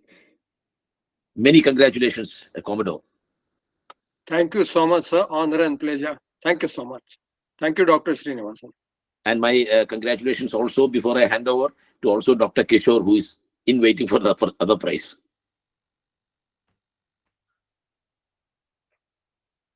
Thank you, sir. From the assessment of jury, we find that the quality and research content in each of these papers were very high, and it was indeed a task for the jury to select the best. For this, each participant required a pat on their back. Let's all give a big round of applause for the participants, everyone. Nimi, please call Professor Mohit Gupta. Sir, if Mohit Gupta sir is here, please speak a few words. He's online. Thank you to Praghna Research Center for providing me an opportunity to introduce late Shri Radhesham Gupta, who has worked immensely in life to the causes of the downtrodden and the dignity of the downtrodden people in the state of Uttar Pradesh in Kannauj. I thank you once again, Dr. Srinivasan and the team for giving me this opportunity. Now, I would like to announce Praghna Centre for Research Award, which is in the category of one of the best books written by Dr. Kishore Vaangal. And in view of its important contents, which are relevant to new dimensions in the area of security metrics. So this prize has especially been recommended by Srimati KALAVATHY RAJAMANICKAM. I congratulate Dr. Kishore Vaangal for winning this prize. He has written two important books. One of them is Deep Sea Rings, that is Sitting Ducks for Terror Strikes, which is relating to terrorism, and yet another is on the in the area of oil terrorism. So both are important books in the realm of maritime security of India. Thank you very much. Dr. Thank you, Mohit, Mohit. I would like to thank you so very much for the constitution of this particular prize, and it's absolutely an honor for me. I take it as the blessings from your family, sir. Thank you so much. Thank you, sir. Thank you. Thank you, Mohit Gupta, sir. Yeah, Ladies and gentlemen, we are privileged to have Squadron Leader Kriti Bhatnagar, daughter of Group Captain Arun Bhatnagar, in whose memory one of the prizes were just announced. I request Squadron Leader Kriti to share a few words. Good evening, everyone. I hope I'm audible. Actually, I feel thank you for giving me a 1 minute slot. I think I can vaguely imagine my father having a small screen and being a part of this function. He would have loved to be a part today. It's actually with immense pride and gratitude that I speak before you, and I'm honored that there has been an award for late Captain Bhatnagar, my father, and a prestigious award in his name. My father was an exceptional orator. He possessed some very great presentation and public speaking skills. He had a remarkable talent for writing. Somehow I now remember him telling us as kids, ki beta Saraswati baithne do haath mein, and then I'll write wonders. And surprisingly, that used to happen when Ma Saraswati would gaze upon him. He would get into his zone and bring about some marvels. His proficiency in writing allowed him to produce some really insightful work and papers that were implementable and I think had realistic implications and strategies. They gave some very great recommendations in the fields of national security, physical security, and human intervention in aviation and aerospace safety. Actually, by honoring him today with us with this award, it's a testament to his enduring legacy and passion for fostering innovation and excellence in the field of defense research. For that matter, research in defense and security sector is pivotal, I feel. It not only helps in planning effectively, the resources which are always not in a great number, but also countering unconventional and newest means of attacks. So by staying ahead of threats with the help of research, it can just help the defense forces as well as military overall. Praghna is an excellent initiative which is promoting such scientific temper among scholars, some young scholars and some well-established ones. And in just 3 years, I feel and I see that it has achieved remarkable milestones, which I congratulate Chitra ma'am and Srini sir for the same. In fact, me, my husband Amit, my younger sister Khyati, and her husband Abhishek are a part of this event today. And we extend our heartfelt gratitude to everyone who's a part of this event. And we thank Srini sir and Chitra ma'am for giving this opportunity to, for us to be able to join this. Today, especially me and my younger sister attend this function as proud daughters. And not only that, we are committed as daughters to honoring our parents' legacy by me being an Air Force officer and my sister being a public policy enthusiast, and respective husbands being officers and consultants into heavy and deep research work. With all our heart, we thank each one of you for the support, and I congratulate the winners and really glad to be a part today. Thank you so much. Thank you, ma'am, for being part of this event and also talking about your father, late Group Captain Arun Bhatnagar. Thank you, ma'am. Commodore Deshmukh, Dr. Ashok Dua, and Commander Nair has been the pillars of support in all initiatives by Praghna. They are also the mentors of Draft Praghna research writing program, through which scores of students have learned the methodology of research. I now request Commodore SL Deshmukh, North Sena Medal, to share his felicitator remarks. Dr. Srinivasan and the august audience, it's absolutely honor and pleasure for me to be the part of EJSSS as well as the Dras and Praghna initiative in nurturing the young scholars.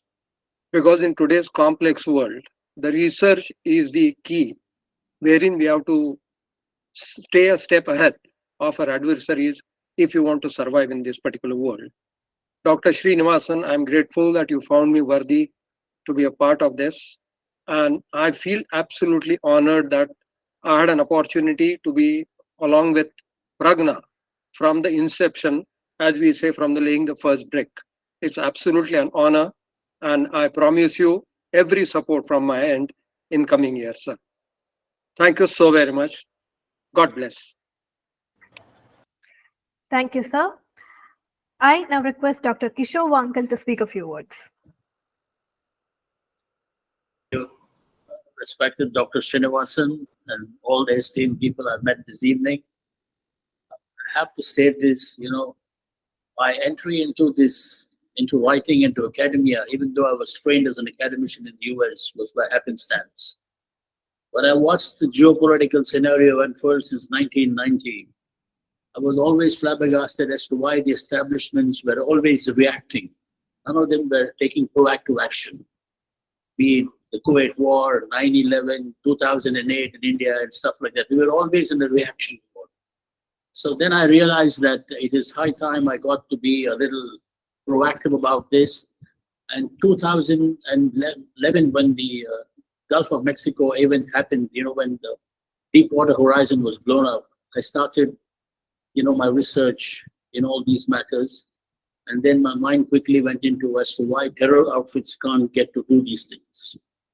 And then one thing led to another. And subsequent to that, I found that there are many areas in public policy which needed a lot more attention than what was being paid to by establishments across geographies, not just India or the US or anywhere else, but across geographies. So this diligent work led me to start writing a number of papers interfacing between corporate, economic, and political governance, which is the key. One can't be seen in isolation of the other. They're all in one complete whole. We have to see the holistic picture. This led me to, at some point, destiny got me in touch with the respected Dr. Srinivasan, and then he suggested that I write some books. And the genre on terrorism started. I've written on maritime terrorism. I have completed one on oil terrorism. The next two are on nuclear terrorism and space terrorism, followed by 3 more in climate change, narcotics, and economic terrorism. And the last 2 will be on political and sociological terrorism. 9 dimensions of terrorism. And this is what the world will see till 2035, because we are now engaged in cluster warfare. Various geographies are having fights, ultimately leading to a global scale war around 2029, which will go on to 2033. And terrorism will not be left behind. State sponsors of terrorism too will take over. So it's going to be an area of complete, it's going to be mayhem. So I just researched and I said that let me contribute. So every book of mine has a solution as well. Like, for example, in maritime terrorism, I have said very clearly that the UNCLOS has to be amended. Our own Bombay High are sitting ducks for terror strikes. Those guys in 2008, instead of coming to Mumbai, had to hit the Bombay High. 200 days of economic turbulence that happened in India, given that 38% of our oil reserves are from there. Strategic inventories. So, and in oil terrorism as well, I've established a clear link in terms of, the money trail and stuff like that, as to how even states, which are members of the United Nations, have actually looked the other way to support NGOs, which have gone on to commit terror acts across geographies. And likewise in the other ones, which is nuclear, space, and so on and so forth. My humble attempt at all this is, at the end of the day, I have a solution for everything. Like in the case of maritime, it's about UNCLOS amendment and how countries like India would have to desperately spend a lot of money in beefing up security on the Bombay High and stuff like that, with ROVs, Coast Guard vessels with 2 tires, with anti-missile guns and stuff like that. I've researched all that. And in terms of oil terrorism, it's, money is at the root of all evil. So banks have to be sensitive to where the money is coming from. So that's the point I make. And likewise in the other genres. So once again, I would like to thank respected Dr. Srinivasan, who played a key role. And I thoroughly enjoyed this engagement today. I kept off every meeting today. I was, had called off. I said I have to be part of this meet. I was there. I'm happy I contributed. It was really an enriching experience. Thanks again. gentlemen like Mr. Heblikar, Mr. Muralidharan, Mr. Deshmukh, respected Dr. Srinivasan, and my pranams to his parents. Thank you all very much. Jai Hind. Thank you, sir. Thank you very much. In fact, what Dr. Kishore Vaangal did not mention, I will just mention. He talked about multifaceted phenomena called terrorism, but he also writes extensively on the quest for self-discovery. Okay? He's deeply spiritual, and he has a lot of writings on that dimension also. So when I had the first opportunity, when he sent me all his writings, I said, in fact, this thing was to publish it in our journal.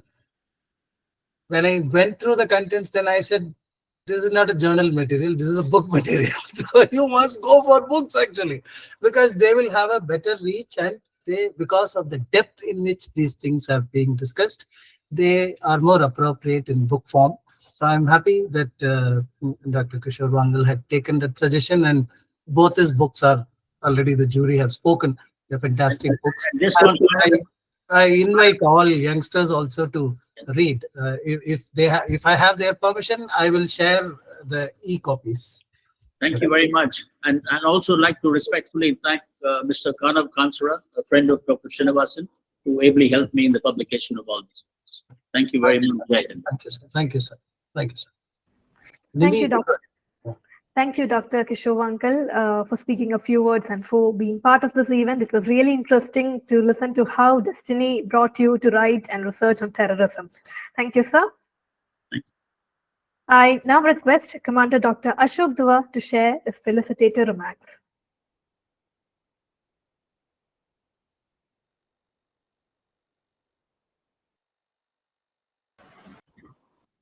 Thank you, Nimi, for giving me this opportunity.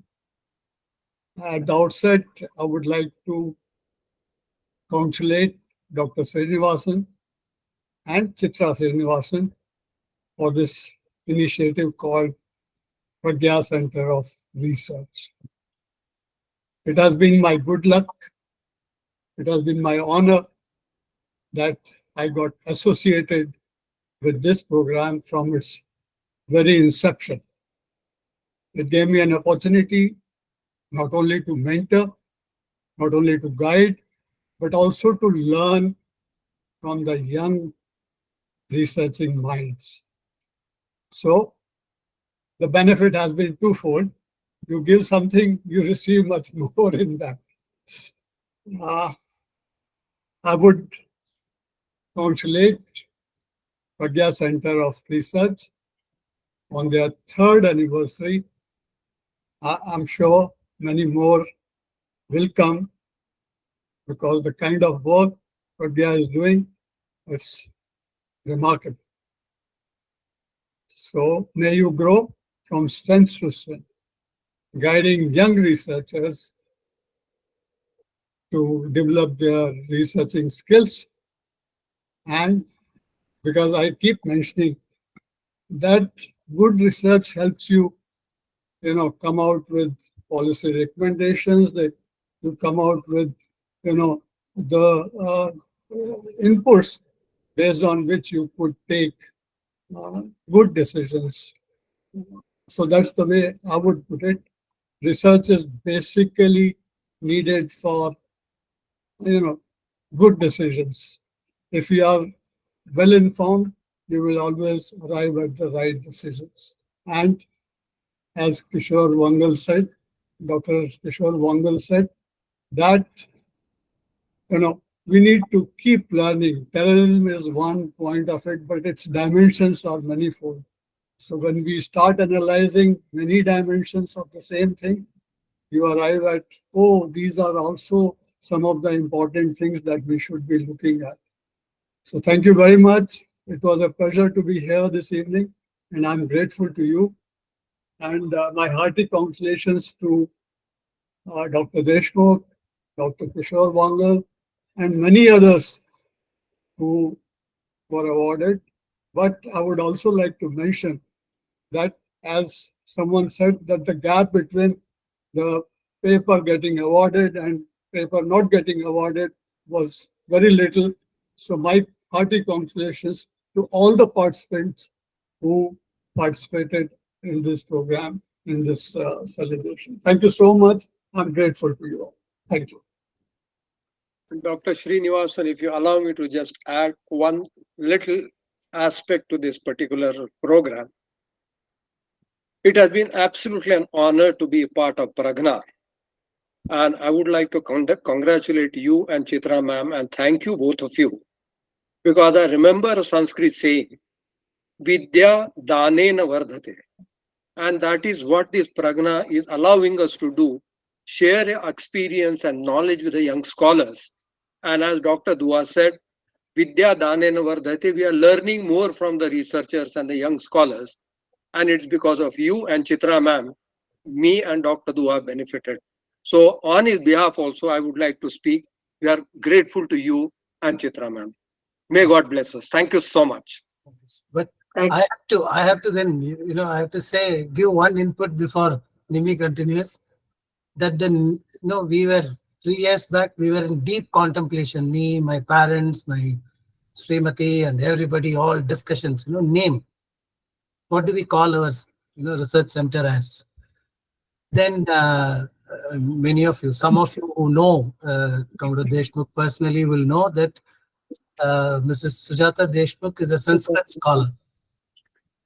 Okay. So I asked her, I said, ma'am, what do you suggest? And without any hesitation, she said, Pragna. Yeah. Okay. Pragna means wisdom through knowledge. Wisdom through knowledge. So she just said Pragna, and that is the center's name. So that's how the name came about. Yeah. Okay. So we are highly appropriate. Yeah, we are very grateful to Mrs. Sujata Deshmukh for being the inspiration behind our name. Thank you, sir. Yes. Thank you. Thank you, Srinivasan, sir. Thank you, Ashok Dua, sir, for being part of this event. And with your blessings, we'll continue to grow by learning. And also thank you, Deshmukh, sir. Just like you said, Vidya increases with sharing. Thank you, sir.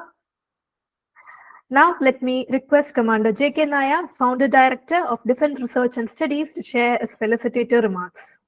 Yeah, Nimi, Commander Nair has a severe power fluctuation. So he's totally off. So he has requested me to be pardoned for that. Okay, but therefore our army can continue with the vote of thanks. But before she does that, I just want to share one small input about the prizes. We have already said what is the cash prize and certificate. The papers which have been seen by the jury, you have heard them. They have a comprehensive appreciation of the papers. They have given their comments. Okay, and some of those comments need your attention and revision of those papers before they can be published by our journal. So we are going to give you at least 4 weeks time. Okay, I will share those comments with you in the next couple of days. 4 weeks time, I will convey the date also. Please revise your papers, and we would like to bring all these 11 papers as one special issue of our journal. We'll be more than happy to do that. And in the same special issue, like what our distinguished special invitees had mentioned, I have requested both the authors of the books to share a synopsis summary. Okay, 2 to 3 pages. You can go up to 4 pages also, it's no problem. But a summary of an executive summary, if you want me to say, a summary of the whole book. What does it talk about? What are the important thoughts and what are the important takeaways? Okay. If you please share it with me within the same time frame, you have 4 weeks. Okay, I will include it and put it as part of that special issue. Okay, so that will be our endeavor to showcase these books. And I have one more small task to this thing. We have actually we have announced that we would like to give medals for each of these prizes. Okay, the medals are getting ready. I'll put it that way. Okay, and they should be with us. And within the next week or maybe 10 days, I have requested all authors to give me their communication address, postal address. I will have the medals dispatched to you. The certificates will be dispatched maybe tomorrow or day after latest, which you can take a printout and use wherever you would wish to. And as far as the cash prize is concerned for the winners, I have got all the bank details. I will transfer it to them tomorrow from Pragya's account. That's the announcement I have to make. Thank you very much. Avni can proceed. Just a second. I just have a request. I was going on telling Chini that next year we should go live. We should all meet in person, and this same program should be held in person. That is my, I don't know, it's a vision only, but God is there. I'm sure it will work out. With, of course, with all the blessings of all elders and all this veterans and all elders and everybody, all the distinguished guests, everything. I'm sure I hope it will go. A small dream, that is what. That is my request. Thank you. Thank you, Chitra ma'am. Thank you, Chitra ma'am. We will definitely have an offline occasion next year, this particular date. I wish that would happen soon. Now I request Avani to give the vote of thanks. Thank you, Nimi. We are honored to have this distinguished gathering today. I would like to express our deepest gratitude to our esteemed chief guest, Admiral Muralidharan, and our guests of honor, Shri Pratap Heblikar and Air Commodore KNV Nair. Your presence and the valuable thoughts inspire us to undertake more objective and insightful research. A special acknowledgement goes to Sri Rajamanikam and Srimati Kalavathi Rajamanikam. Despite their advanced age, they have graced us with their presence and blessings on this important occasion. We are also grateful to Mrs. Chitra Srinivasan for being the inspiration behind establishment of the Praghna Centre for Research. Our sincere thanks extend to the distinguished members of our jury. Due to time constraints, I am not mentioning them individually. However, the critical assessment of the research paper has been instrumental for the success of this program, and their ongoing support of the Praghna Centre is invaluable.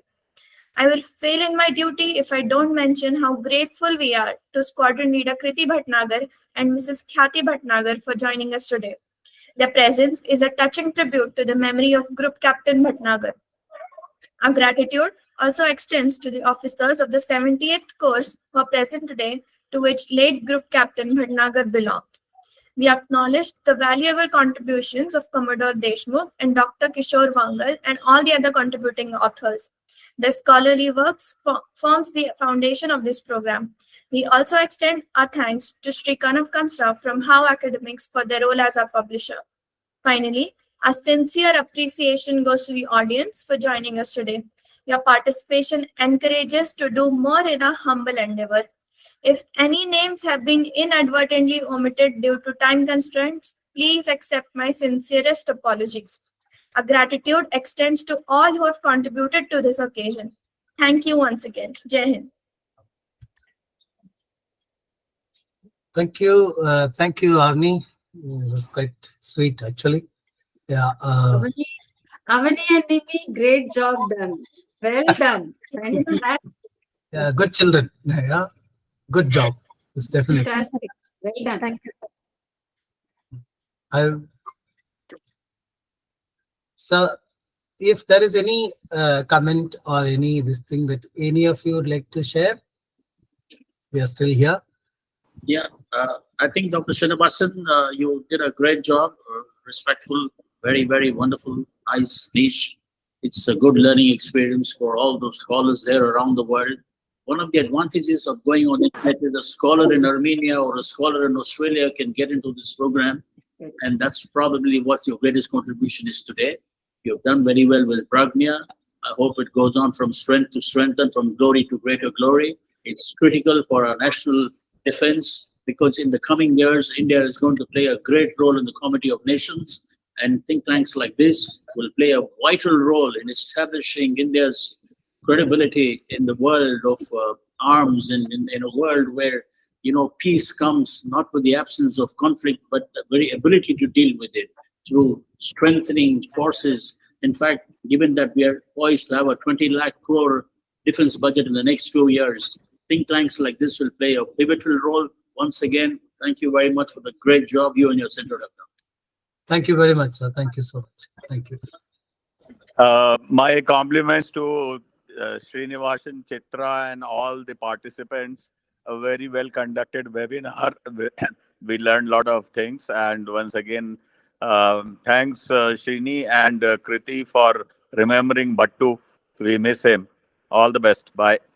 Alok Mishra sir is our, in military terms, our forefather, in the sense like grandfather in the services. Okay, and I had the privilege of being posted as a young pilot officer. I mean, old timers like Deshmukh sir will know. Like Pillus, they can get away with blue murder. Okay, no, nothing happens to them. And the first person I ever met in my life, in my service life, was Flight Lieutenant Alok Mishra in those times, riding a Royal Enfield 350 and giving me the dirtiest possible looks. And I cannot still forget that the first task he gave me, he asked me my name, then he said, "Have you done Patti Parade?" I said, "Yes, sir." He says, 2 minutes. And I had to do it all over again in that place, like academy actually. Sini, for your information, the first lady in Air Force that I ever met when I just married you and I went to Hashimaramas was Mrs. Alok Mishra. That is Kiran. Yeah. Thanks for the kind words, Srini and Chitra. But many of us may not know that Alok Mishra sir is a outstanding controller. Okay, that's a different dimension. But he is an outstanding poet. Okay, Yes. He writes such beautiful poetry that Thank you. if you That's सुने में तो mesmerize हो जाएंगे. I am already, taller by 2 inches. He's an outstanding poet, and he's from Lucknow, so he writes in that chaste Lucknowi language. Is beautiful actually. You must sometimes, if you get in touch with him, you must ask him to recite, and then you don't know how the time flies. Okay, My thank you, love sir. and regards to Kiran. Please. She's here listening. Yeah, thanks. She conveys her regards to. Right. Dr. Thank you. Srinivasan, may Thanks. I add Bye. a comment? Yes, sir. Please do that. Sir, I am very honored that I was invited through Commodore Deshmukh, who also won the prize. Congratulations to him. Congratulations to you, Chitra ma'am, and your parents who have been behind this reputable Praghna Center for Research. I congratulate you all, members of the center and contributors.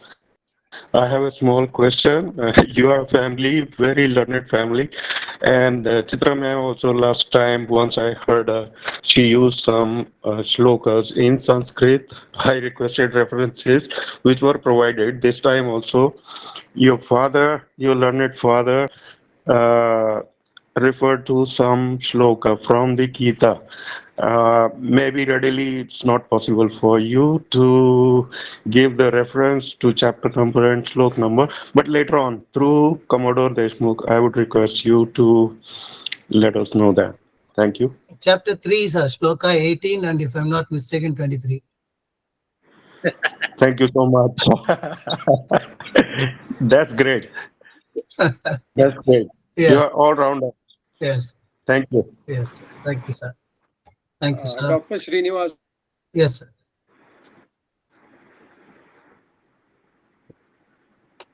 Mahesh is my colleague from the Sun Group. We have worked together, and he's an acclaimed geologist, and I really in depth, in geology.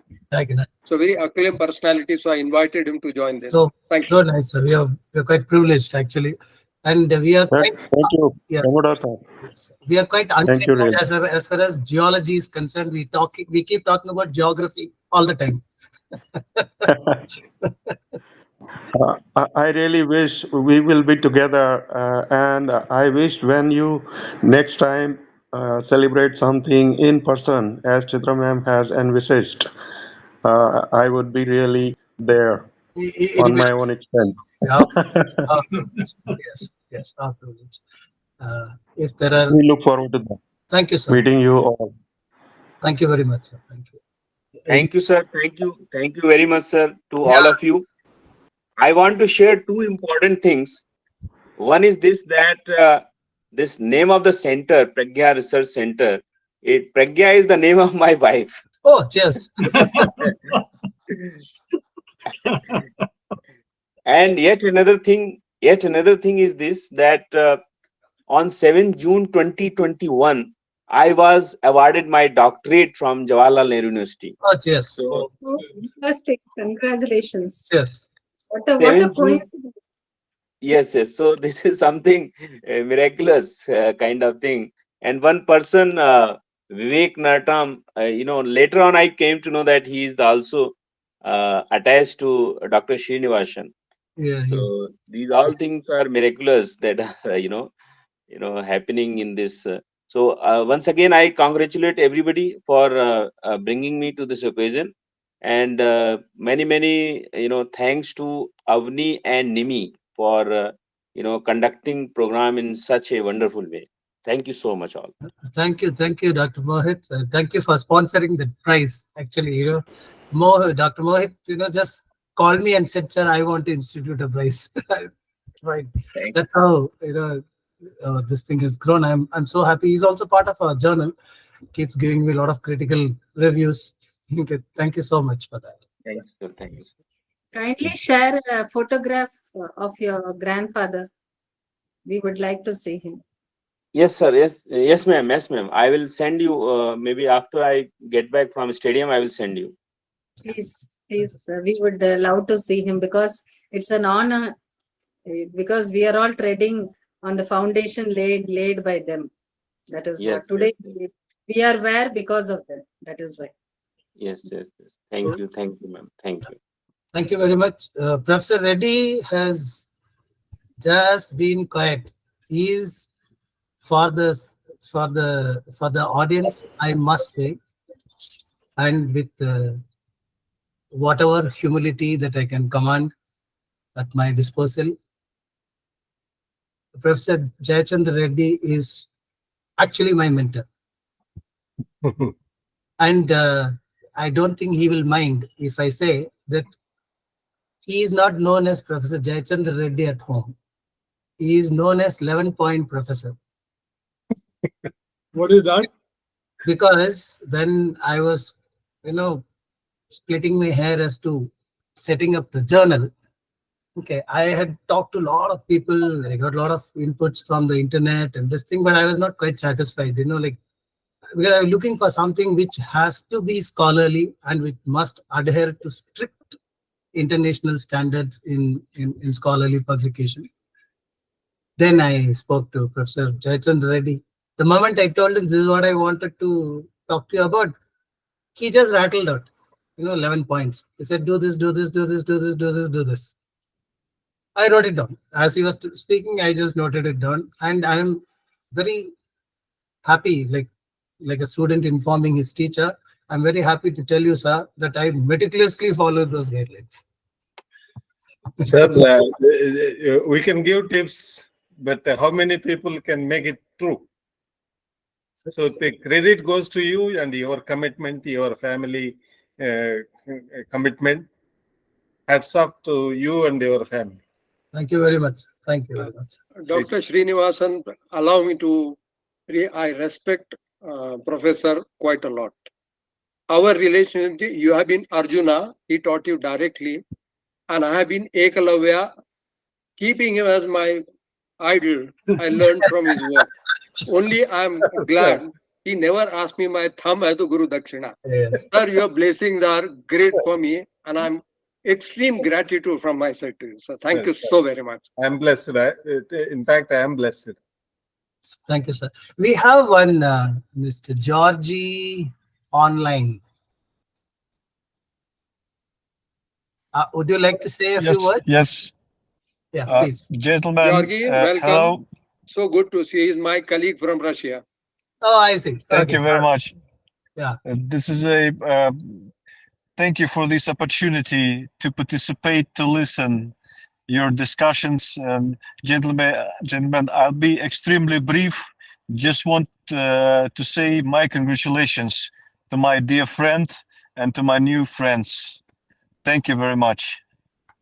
Yeah, thank you so much. Thank you. Very sweet of you, actually, to have been there throughout. And, you know, like I was watching, I said, yeah, I think I must have the pleasure of at least saying hello online. Maybe, God willing, we'll meet. And my apologies, I'm a bit late, joined too late. Sorry. It's okay. It's okay. No, no problem. Absolute pleasure having you here. I think with the permission of Commodore Deshmukh and Dr. Vaangal and Professor Jayachandra Reddy, we can call it a pleasant evening for everyone. I don't know whatever is the time in Russia. Very pleasant evening. Have a wonderful day. Yeah. Thank you very much. Thank you, sir. Thank you so much. God bless. Thank you so much. Yeah. Thank you, Srini, for making this event possible. Yeah, lovely. Thank you, sir. Thank you very much, Very sir. serendipitous meeting.